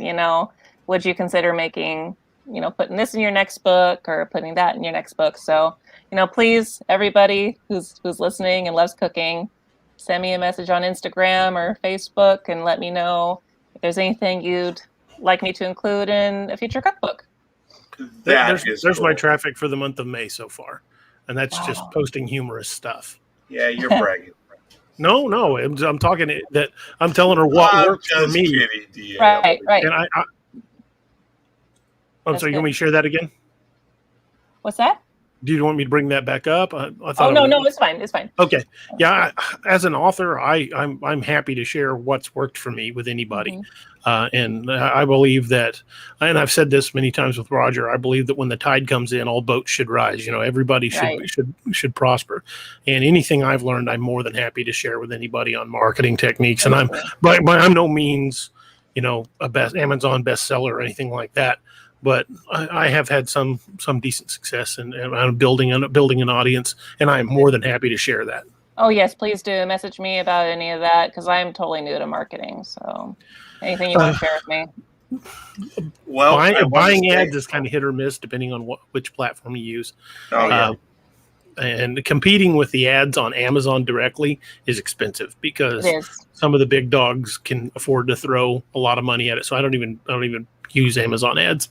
But yeah, I'll be more than happy to talk with you offline and tell you some of the things that work for me and help you promote. And also, anytime you do a promotion on your book, go to my author page and share it there. 100%, on board with you sharing it directly to my page. So share it there, and get my audience noticing. And I'll share your author page on my author page, and hopefully we can cross promote that way.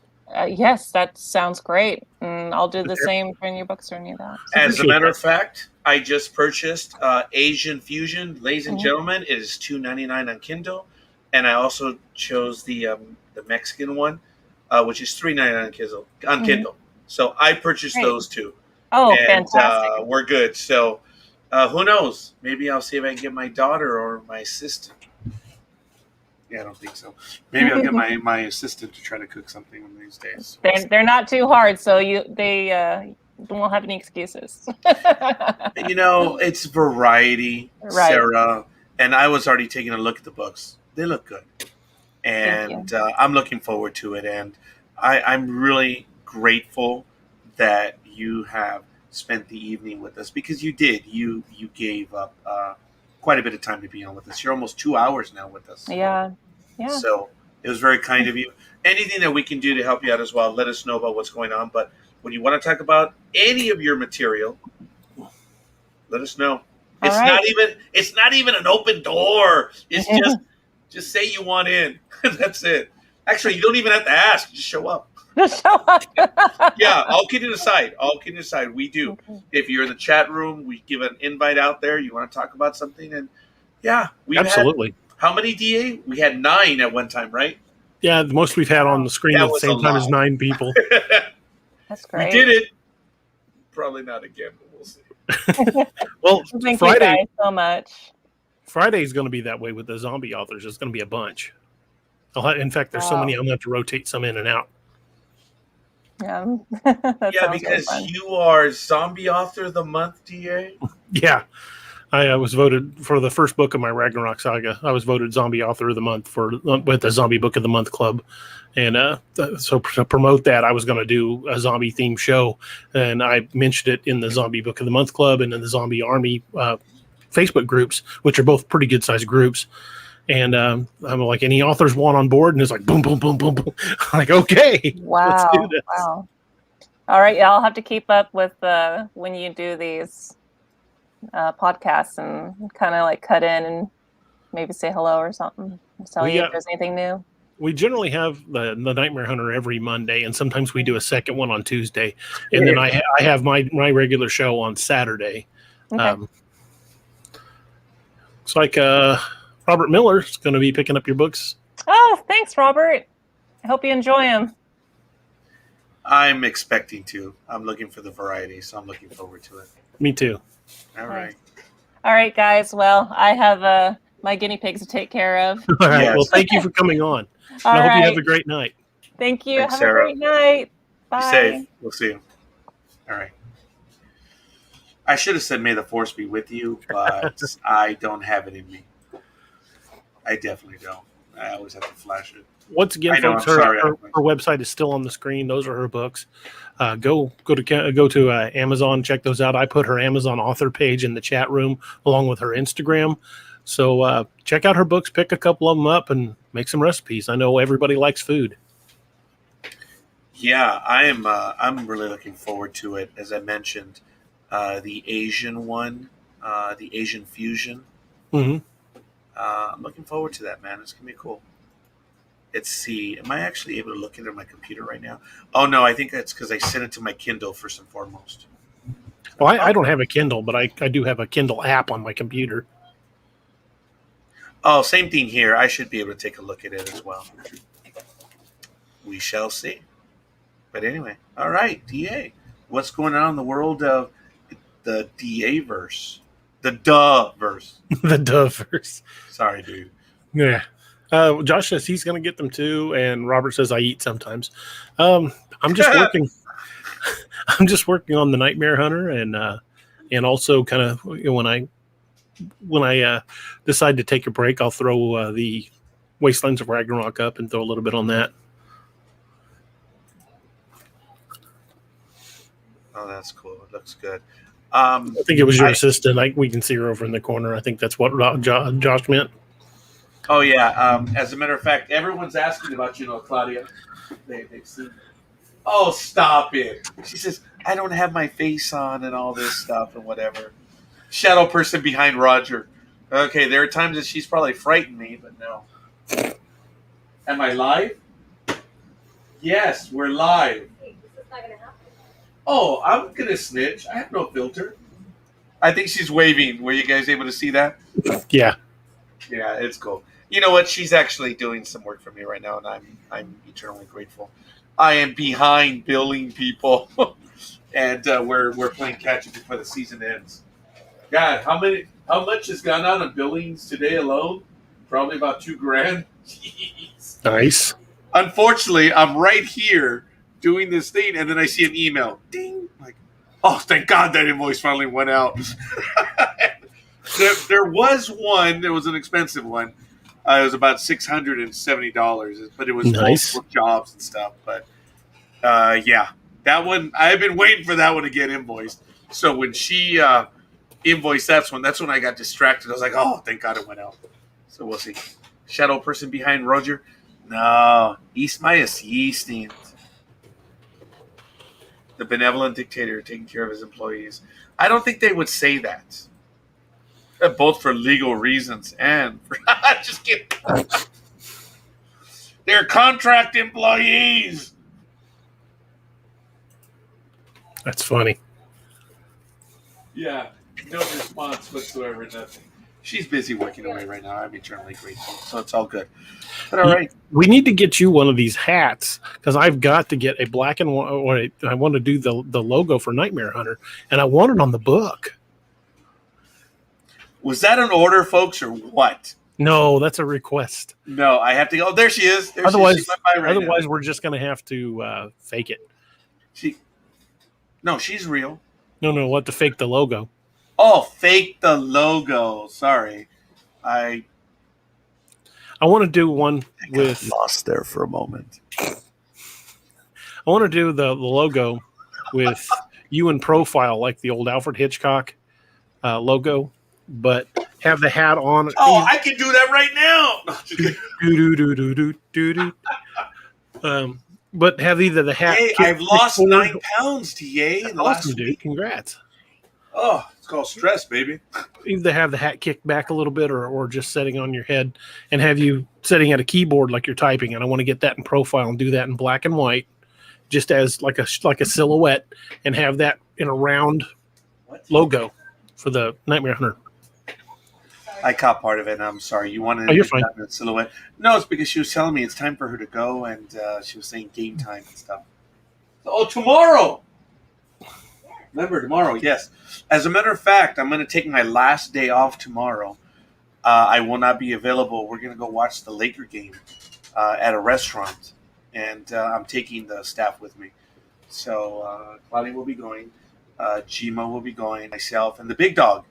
And who knows, maybe we'll do some quick little thing just to at the restaurant. So we're the Lakers will be getting their championship rings or something, or I don't know. Or no, a flag will be going up. I don't know. Oh, he wants to know how many words are in your Uncanny Valley, DA. It's target what I'm shooting for, or where it's at currently. I think it's where you're at currently. Currently, it's a little over 10,000 words. Wow. I'm going to That's try a to fifth of the way through then, right? I'm going to try to add a couple thousand tonight after we get off the air. But target for that's probably going to be between 75 and 80. May come in closer to the 70 mark, but we'll say 70 to 80,000 words. Oh, so not even close. It's even wow. About a seventh the way done. Yeah. But I can get on a roll and do 10,000 words in a night if I'm really on a roll. I've had plenty of 10,000 word nights. When the muse is flowing, the numbers climb. And doing 2,500 words at a setting really isn't that difficult. Really? Yeah. Now, what's a setting or a sitting? Like what, 4 or 5 hours? 4 or 5 hours, yeah. As long as I don't get distracted by YouTube, which has happened. Or me. Yeah, no, we do the shows, but I like today. I got up at a relatively early hour for me. What was that? 1 p.m. No, I got up at 11 this morning. There was a 1 in there. Mm-hmm. I went in and talked to the wife, and then the neighbor frantically beat on the door because a guy who was mostly undressed ran through her yard and into my backyard, and I went out looking for him. Looked like a tweaker. There's an abandoned house directly behind my house on the other side of the property line. I think they may be squatting there. So I let a couple of officers know that I know to check it out. Well, what's Josh say? Okay, me throwing tidbits out. So I had a little bit of excitement, but then, after we ate some lunch, I went in and sat down and worked on the book a little bit. And I'm also working on the Wastelands of Ragnarok at the same time. So that's the secondary priority project because I don't really want to get Wastelands done too quickly. My priority to get done is Nightmare Hunter, but if Wastelands of Ragnarok is done, before the end of the year, maybe I'll just go ahead and release that and worry about something for the coming convention at that time because I could do a lot of stuff. I can do a lot of damage between here and there. Manuscripts are going fairly well right now, thank goodness. They say Odin is was not only the god of battle but the god of the muse. So hopefully Odin's keeping his one eye on me and keeping me going. Yeah. Going back to Sarah. Mm-hmm. Good God. Hey, that was some frightening stuff that she was talking about. Yeah. Yes, it was.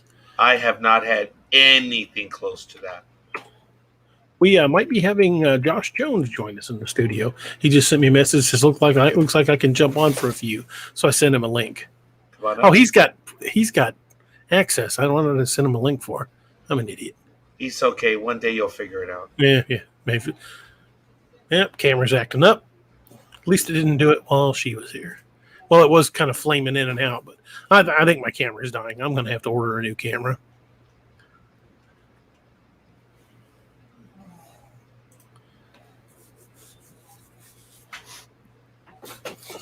I'm at the point in Wastelands.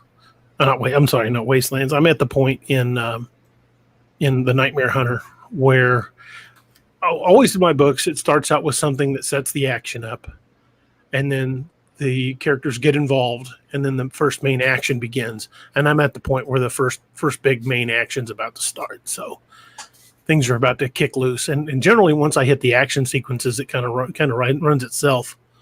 Hey, Josh. Hi, guys. What's up, Bubba? Just chilling. Chilling like a villain. Yeah. Oh, sorry. It didn't show forth very well.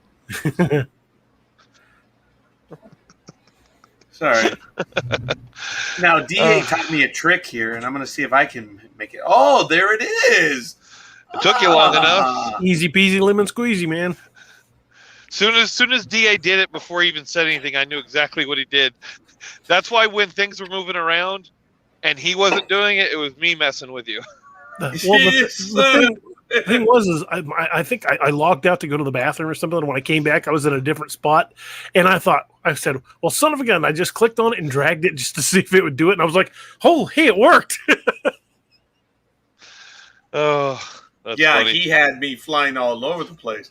But folks, I just did something. I know Josh didn't hear it because he's in his truck right now. But I said it with a smile. You may have heard it, but I did say it. Son of... I didn't want to repeat it right now because there was too much activity, but I said something right now. That's how you know when I'm really irate. When I got to smile and you can hear me say something. See, I just thought it was funny. I just thought I'd hop on. You don't got to be mad because I wanted to join you. Josh, I always want you to be here with us. I don't know if I should take that as a good thing or a threat. Dude, cut it out. Actually, I was telling someone earlier.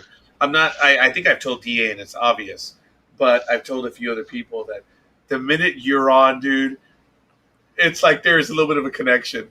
I can mess around throwing the stuff, doing the high fives. Dude, it's funny. I never had to tell you that. And you reacted right away. The first time it was obvious. What? Yeah, I was going to say that's just how I am. And it's kind of funny you say that because I knew you were going to do something because I was going to do something anyway if you weren't. I could tell. I could tell. I think it kind of irritated maybe Nick a little bit when we were fucking around because he was like, "Ugh." Yeah, looking back, yeah, I think so. That's what we do, though. Yeah, because especially when you and I are on opposite sides, then I'll just I pretend to look around. And I'll do the stupid wave stuff, and then you'll answer me back. And then when we're right next to each other, we do the high five. And I remember that one of the first times we did, we both missed, didn't we? Oh my God, that was so funny. It's like we both jumped up to high five each other, and we both missed. That was hilarious. Had we tried to set that up, it wouldn't have worked. It looked so funny when we did that, and it was so spontaneous. It's fun. It's fun. I feel like we would be the two guys, like if this was like actually in a studio or like at a conference table, we would be the ones asked to leave. Oh, like you haven't been asked to leave? I've been doing it all the time. All the time. I remember when we were in negotiations and I was on the far side of the table and there was one of the ladies, there was 48 of us. Clerical and bass is huge.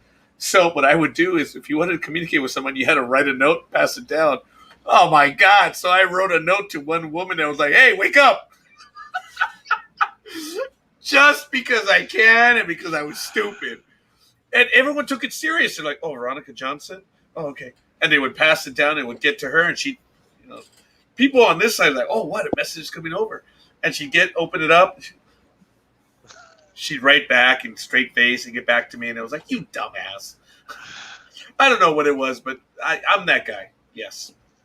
I guess I try to keep people loose, which of course DA is like, yeah, dude, it doesn't work.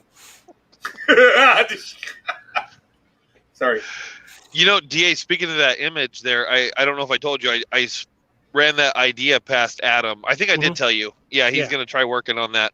Well, the image we've got there is a generic royalty-free image I found on a website.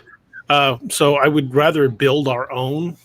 If that makes sense. Told him to use that as kind of like a frame of reference. Like a frame of reference for the desk in front of the board or something, just to. And if we can get Roger to turn completely sideways without the headphones on, I want to screen cap that and see if we can do that logo. I want to do a round logo with the silhouette of Roger with the hat on. Well, he's typing at a computer, leaned over by a computer, maybe show the screen at the edge. Nicely done, Raj.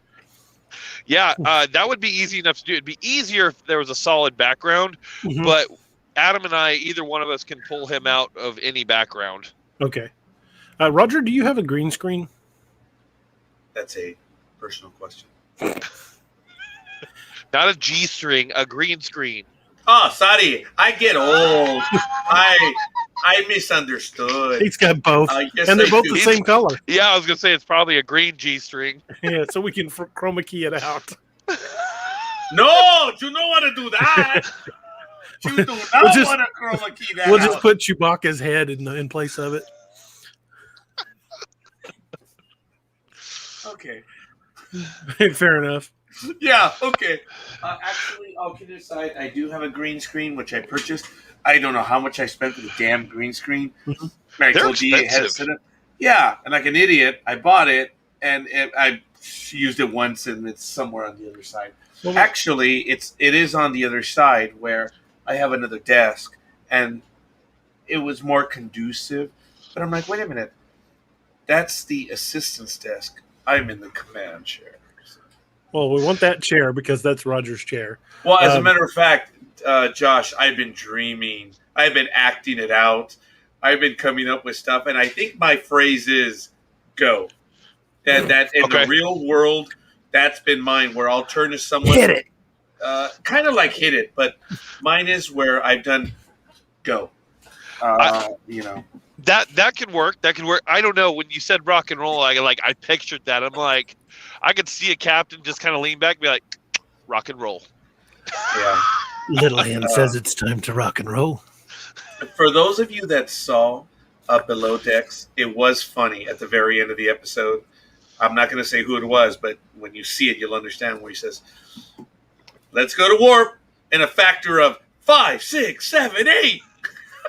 That was actually kind of funny. I'm not going to tell you who it was who did it, but it was actually really cool. And the person was like, "Oh, the jazz." It was really good. But it depends, because I've had moments of command, Mm. and I will do a lot of this. You know, think of Colonel Bernard Gould Shaw, and then when the 54th soldiers are making fun of him. I thought that was, for those of you that have not seen the movie Glory, Good that's movie. what I'm referring to. Yes. It's been a hot I've been minute. I've been thinking a lot about my character as well, being that my character is Andorian. I was thinking, he grew up a native Andorian speaker. Federation Standard or English, quote unquote, would be a second language to him. So he may not grasp all the idioms, and he probably doesn't use contractions well, or at all. Right. I cannot wait to tell him, "I'm sorry, are we blue?" Singing the Andorian blues. And then him being literal, being like, I am blue though. Never mind. Only. Blue is a Well, primary color. well, Pink is not. Oh, very good. See, my answer would have been, "If only."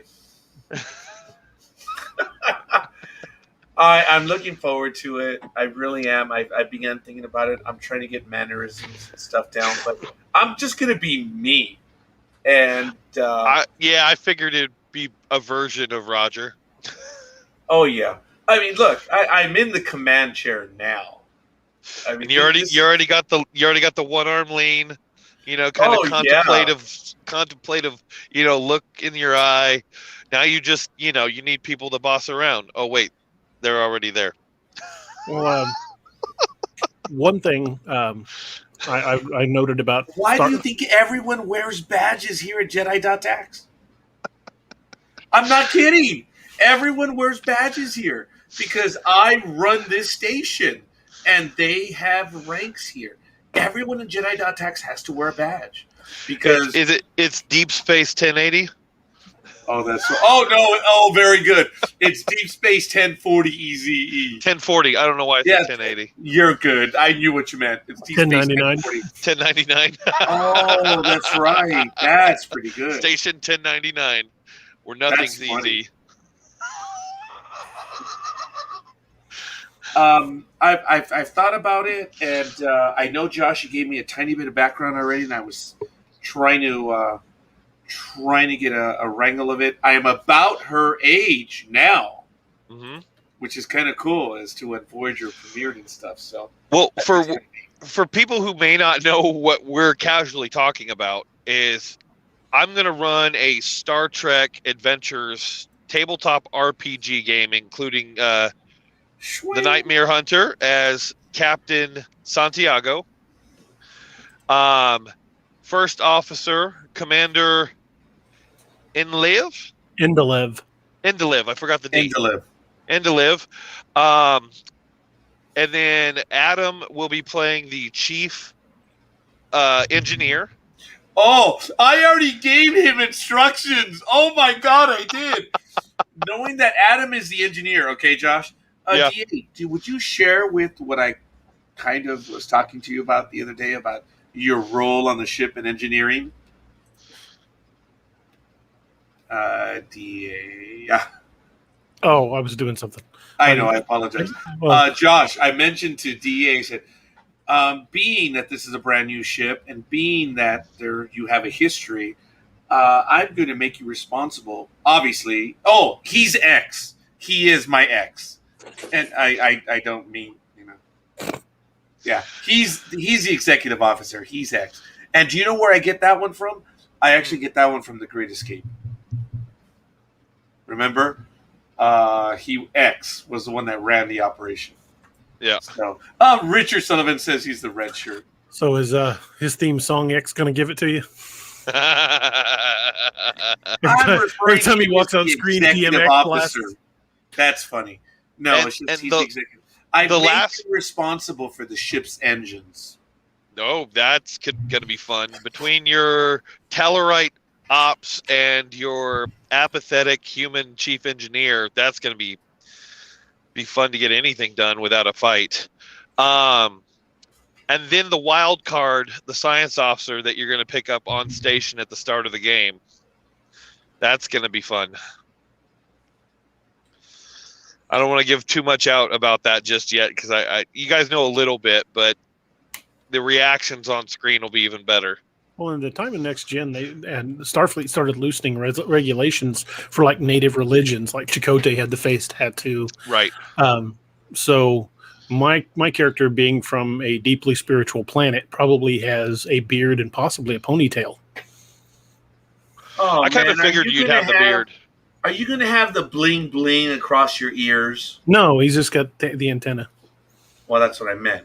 The antenna. Yeah, he's got those. Are you going to have the bling bling across it? No, I think that's stupid. I was just being sensitive to that which you are.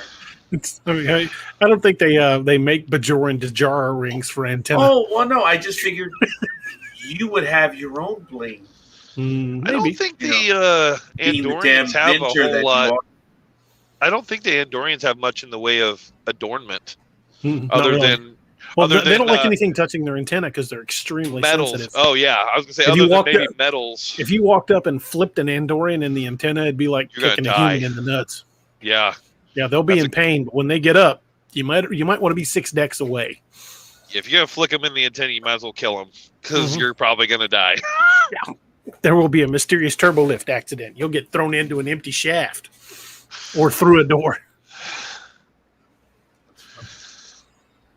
That's funny. I'm looking forward to that. But I really am. I don't know how many people are going to be involved, all told, but I'm looking forward to it because this is a team effort. Allegedly.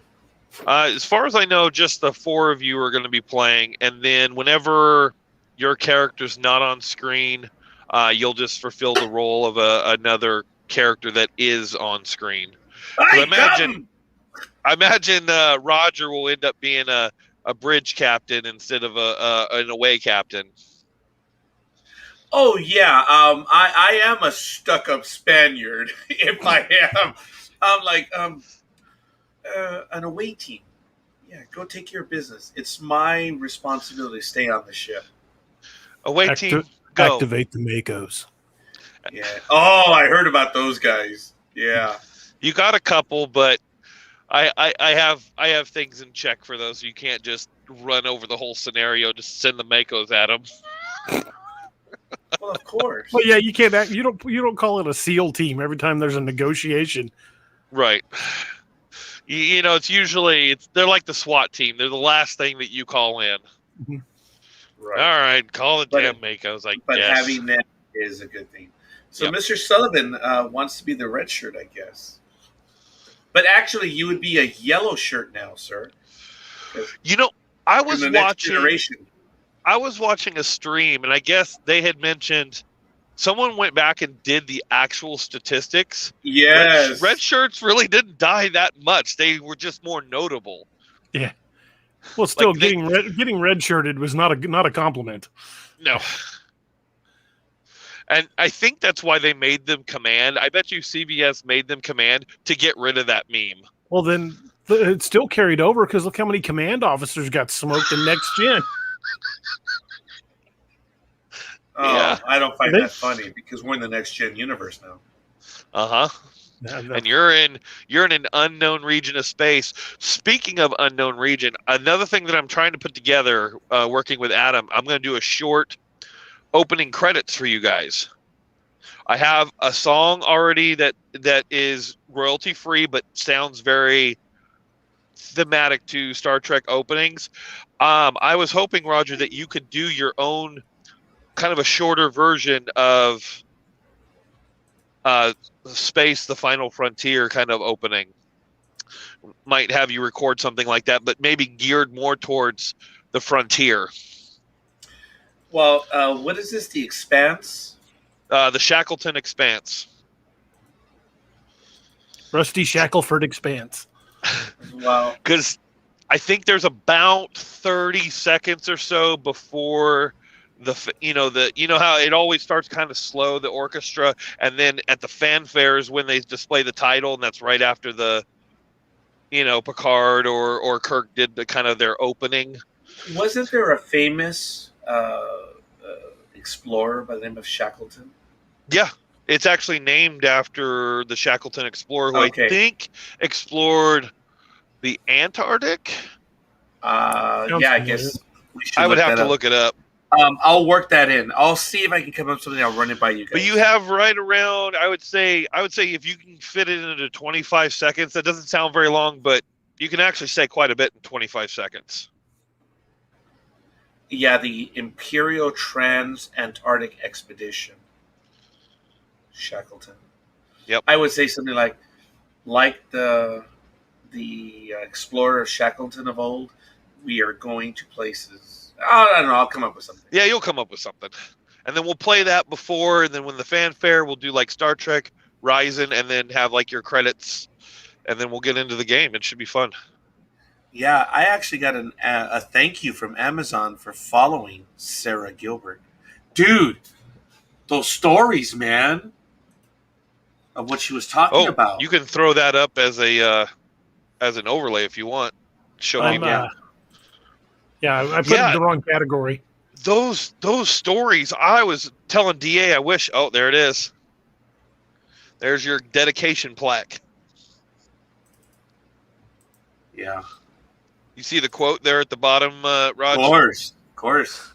And then if people have their phones turned sideways or on their computer screens, a lot of the people in the creation of the Ryzen are, regulars in all of our chats. Yes, which is absolutely beautiful. I thought that was a good homage. I thought I would see myself on something like that. I like the color too, the dedication plaque. I was going to go with bronze, but I really like that brushed metal better. Yeah, it looks sweet.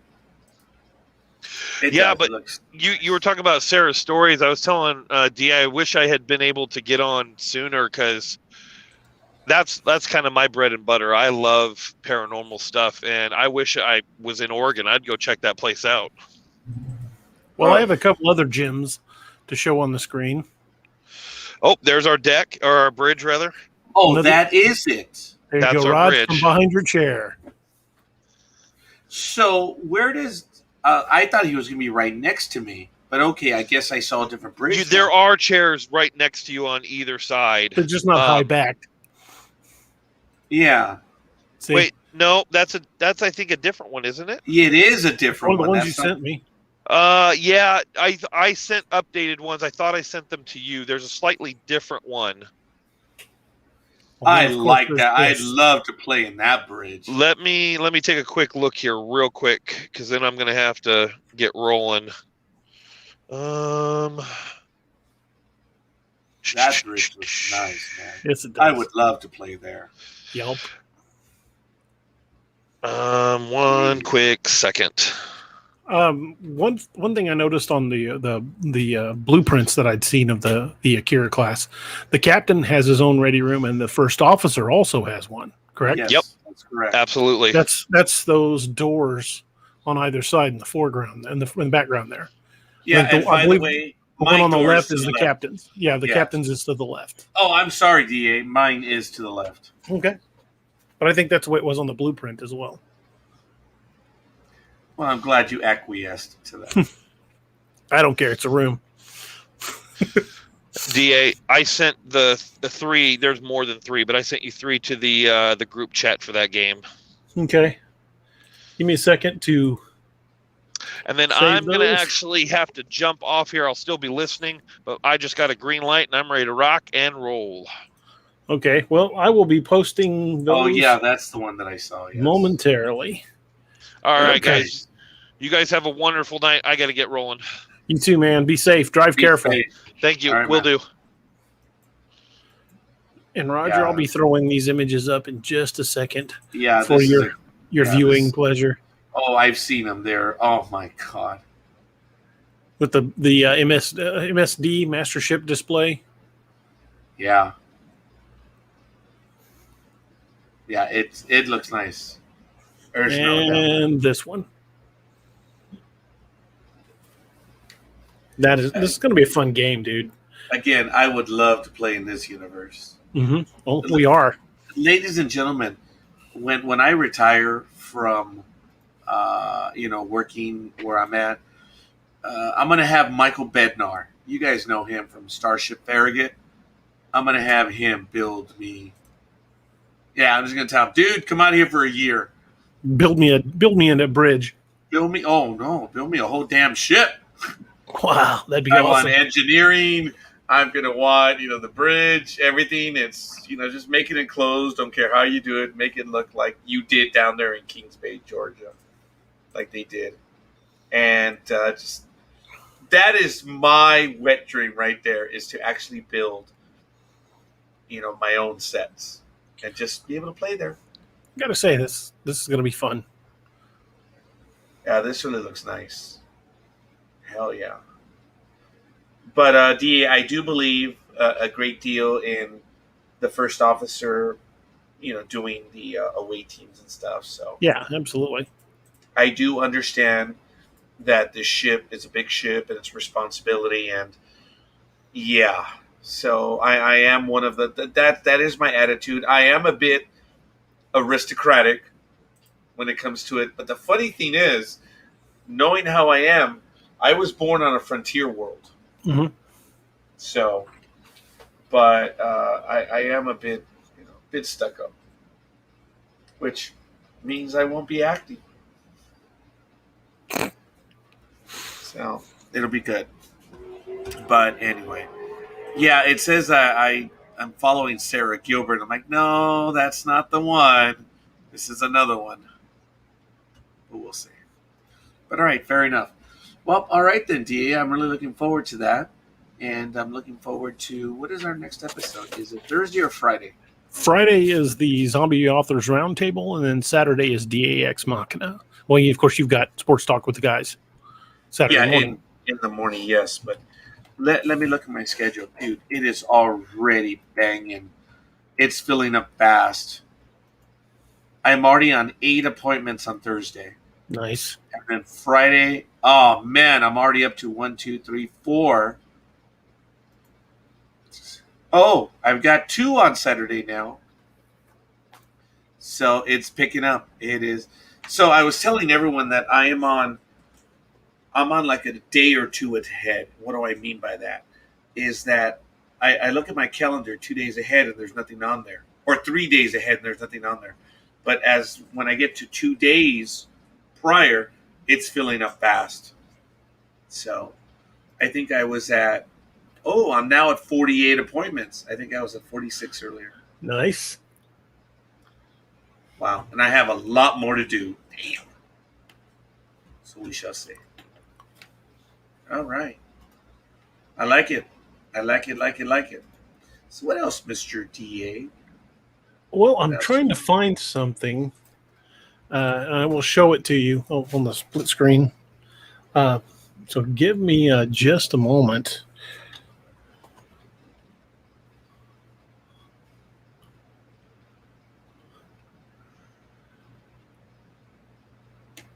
Sorry. Oh, while you're doing that, DA, man, I'm so tired from work, really. Because everyone knows, I think I may have worked 4 days in April because of the shot. I had headaches that just did not go away.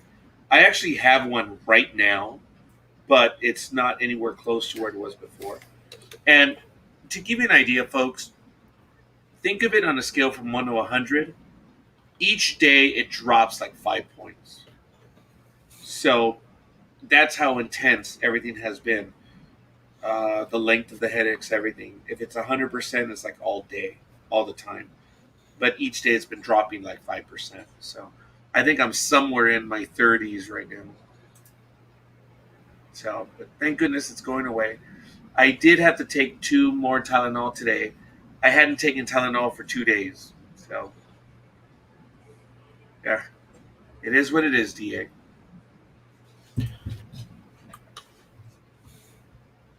But yes, Mr. Sir Ernest Henry Shackleton, CBO, OBE, FRGS, and FRSGS, was an Irish Antarctic explorer who led 3 British expeditions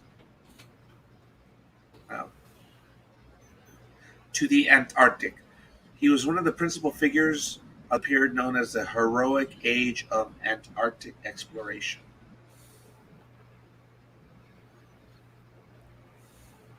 It's amazing, DA, what they did with the technology that they had and the means of travel that they had. Jeez. These guys were ballsy, man. They were really living on the edge.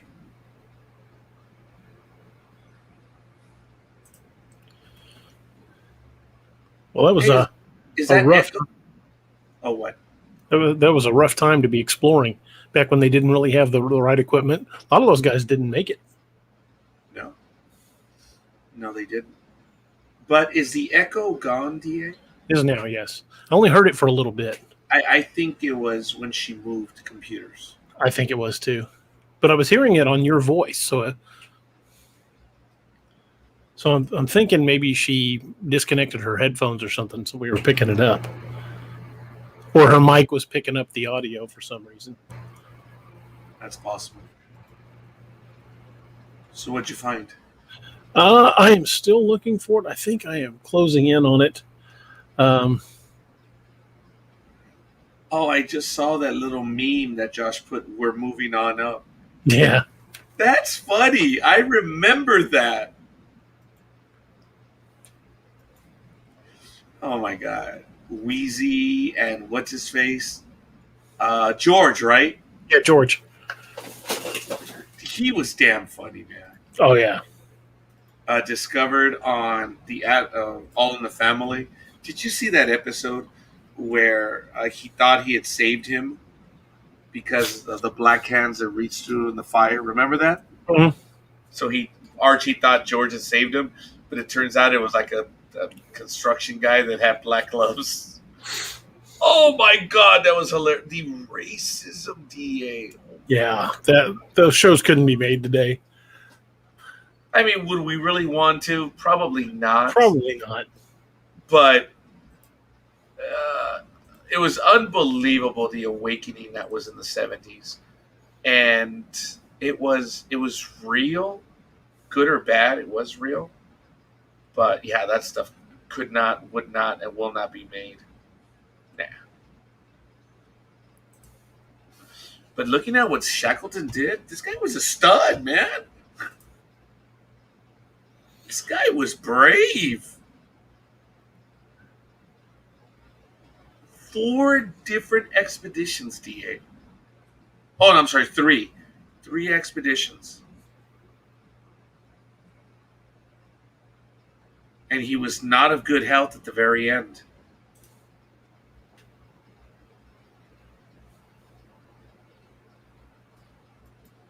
He was one of the closest ones to the South Pole.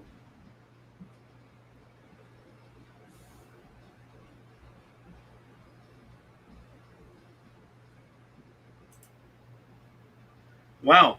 Past theories, because we know he got close, but he had a return.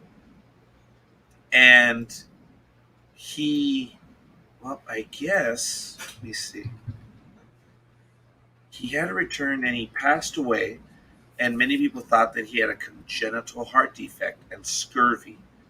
Researchers from Massachusetts General Hospital in Boston determined instead that it was beriberi. I don't know what beriberi is. It's a tropical disease. It's pretty much been eradicated. Raj, I want to show you something. I'm going to split the screen, and this is something very near and dear to my heart. Go. It's I want to save up the money and get this so bad. That's Wiley's gun.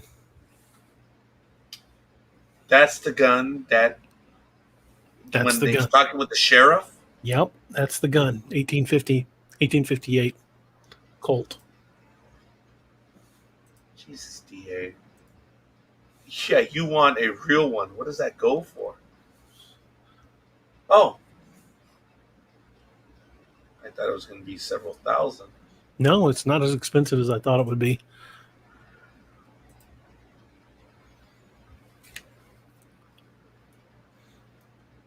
Does it really fire? Oh yeah, it's a working reproduction. The one I want's a 45 long Colt because that's what Wiley carried. That is beautiful. Well, look, keep writing, DA. It's going to happen. Yeah, that is a beautiful handgun. Thiamine deficiency?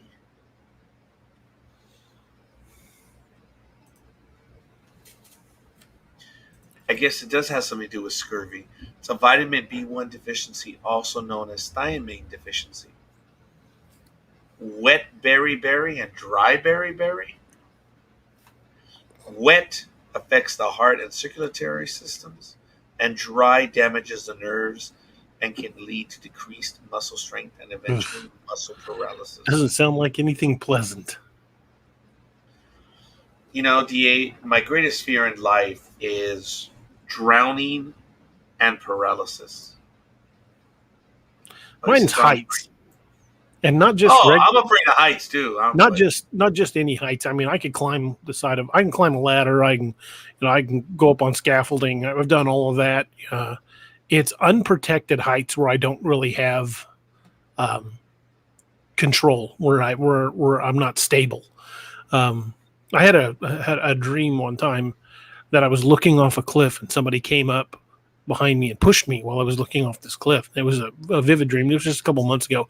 And I get these extremely, extremely vivid dreams and have for the last year or so. Weirdly, since my back was hurt. But I had that dream and I woke up with a full-blown panic attack. Yeah, that's scary. Oh, well, we talked about that, the buried alive. Mm-hmm.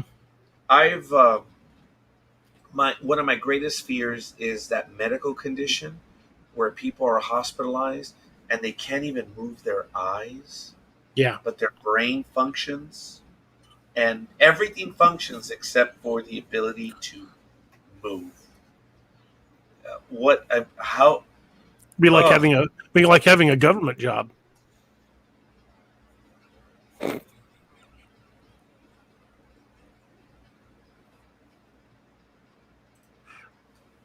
Like working at the license bureau.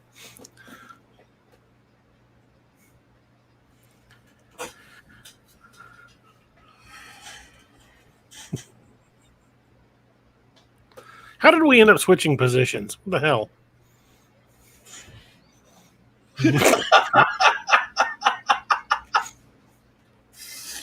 Did you notice I'm facing away from him? So that's why he moved me. That's why I did it like this. I'm giving him my side. Here, you put the hat on. Hey, ow, I got this on. Ow, that actually hurt. Or as Latin would say, that hurted.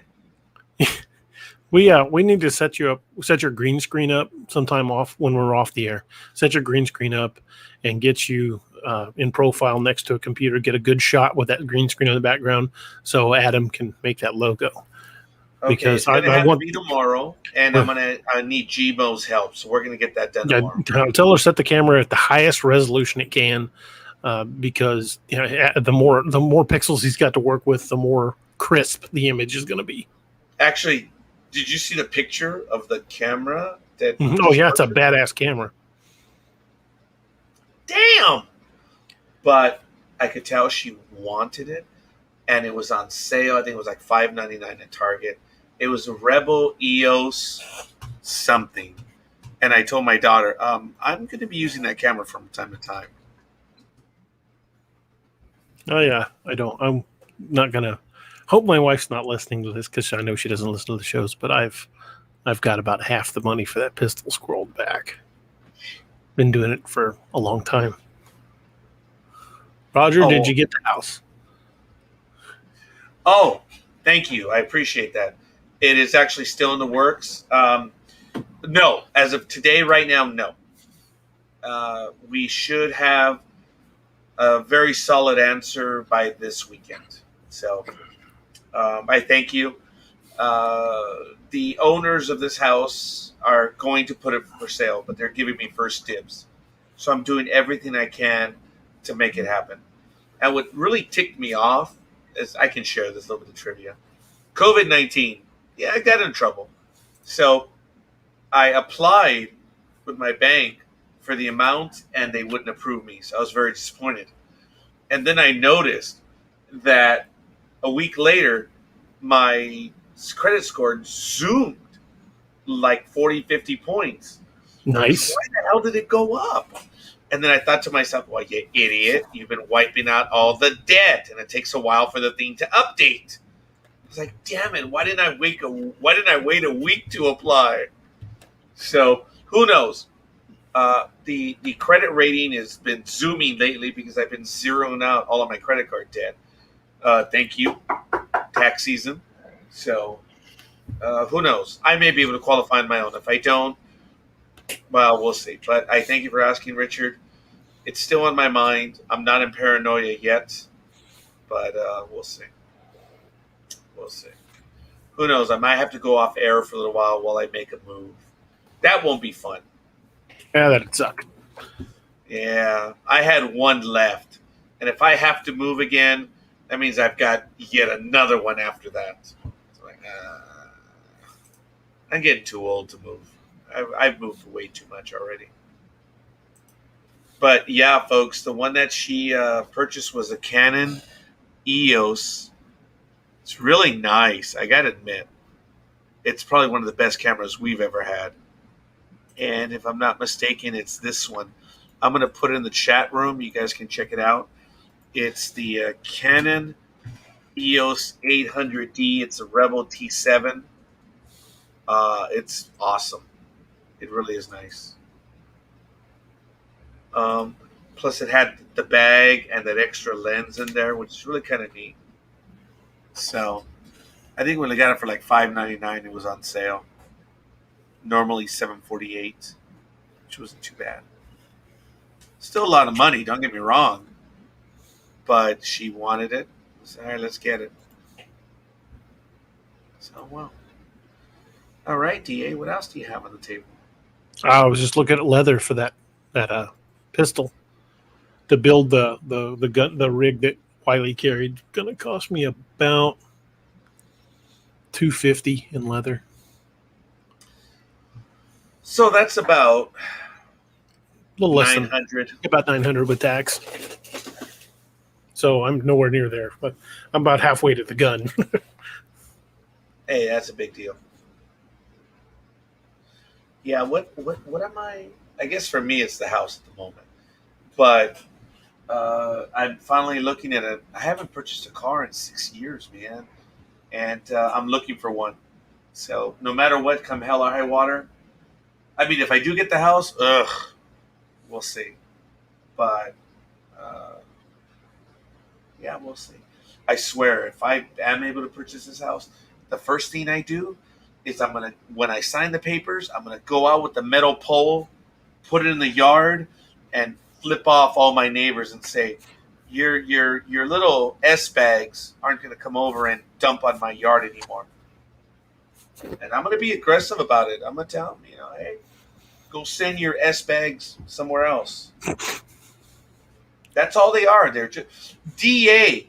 In I think the second book talked about this one house having these dogs that were just a bunch of S bags. Mm-hmm. Yeah, that was based on the next door neighbor lady I had at the time. Yeah. Well, the story was that I had a privacy fence in the back, and they didn't know I had a pair. She didn't know I had a pair of mastiffs. I had an English mastiff and a bull mastiff. Well, she had these little two crap factories that were little yappy bastard purse dogs. I don't know what kind of breed they were, Shih Tzu or something, some little hairy yappy bastard. And she would walk them on those extendable leashes. And she would walk them through the cul-de-sac and always stopped at my front yard and let them crap in my yard. And I was out there one day, and I said, ma'am, I would appreciate it if you didn't let your dogs crap in my yard. I play catch out here with my boys, and I don't want to step in dog poop. And she got all indignant and walked off. Well, the next day, I was going out to check the mail, and there she was, letting her dogs crap in the yard. And I told her again. I said, ma'am, stop letting your dogs crap in my yard. I don't want to step in it. My sons and I play catch with baseball out here. Stop doing it. She stomped off. Well, I started to go outside the next day and just happened to look out the window, and there she was again. I'm like, all right, two can play this game. So I got the leashes for the two mastiffs, and I went and grabbed them out of the backyard because they were indoor-outdoor dogs. We're talking, Scooby-Doo sized dogs. One was 170, the other was about 130. And they're big dogs. So I put them on their leashes, and I walked them around the neighborhood until they were getting that good hunchy feeling like they wanted to poop. And I'd jerk the cord a little bit, like, nope, don't stop here. And when I had them both ready to work up a big pile, I walked them right up to her front porch and let them crap right off the porch. And these dogs don't drop little Tootsie Rolls like her dog. Little pellets, yeah. Yeah. These dogs dropped landmines. And she walks out on the porch. Are you going to clean that up? I'm like, nope. No. Not a bit. I said, every time I catch you letting your dogs crap in my yard, I'm bringing these monsters over here and letting them crap in yours. And it stopped. She wouldn't talk to me after that. Of course, I couldn't stand her anyway. She's an old battle axe. Yeah, well, that's the way it is over here. And their defense is, well, mine aren't the only ones. Say, wow, that's funny because yours are the only ones I ever see. Right. There may be others, but yours are the ones that I see all the time. Yeah, that old battle axe aggravated the crap out of me. Oh, yeah. Yeah, but oh well. What are you going to do? Other than shooting the... Oh, I'm sorry, forget it. Yeah, pellet rifle might be out of the question. I have no comment. Or just put on a good pair of soccer shoes and run out there and punt it. Bye. Oh, I have a long hose which is plugged into the backyard. So whenever the dogs are taking a dump, I just from the backyard put the hose on, and the neighbor just my babies. I'm like, well, it doesn't matter. They're gonna pick up the shit, eat it, and then go take it over to you and lick your face. I saw them do that one time. It was so disgusting. These little S bags picked up the stuff, took it with them. And I was laughing in the front yard saying, and they're going to lick your face right now. Oh. And they do. Oh. I guess that's kind of why I've grown tired of dogs myself. Because I still like dogs. I don't know. I don't think my life would be quite the same without a dog. No. The dog I've got now, he's like an instinctive, like therapy dog. He just instinctually does. He was a rescue. He had a hard life before we got him. And he just seems to know when things are bothering me. He'll come over and put his head in my lap. And he's just a really good dog. I mean, he barks a little more than I care for. He barks at the dog has a pathological hatred of squirrels. I've never seen a dog hate squirrels quite like this dog. If there's one in the yard, he is going to go nuts. Shit. I was surprised that no one else commented.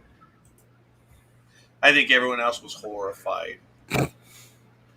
I owe you an apology, Mr. Roberts. Yeah. I'm watching my language as best I can. Yeah, I am too.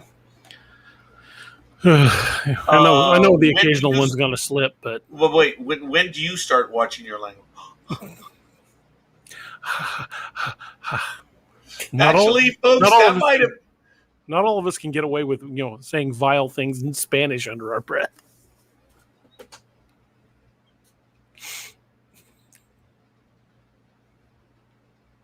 I do not know to that which Liar. Never. I just exaggerate. Todd says, I've had dogs my whole life, and they've always been my dogs until this last one. It's definitely my wife's dog. That's the way my dog now. He's a mama's dog. I mean, he's on game to play or snuggle with anybody in the house. But when mama says anything, he's right there for mama. He's a mama's dog. Most of our dogs have been that way.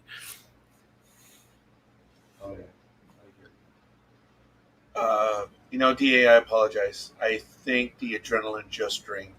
Yeah, we can probably shut her down for the night, and I can get some writing done. Yeah, this was good. I'm starting to feel it. I can feel it in my eyes.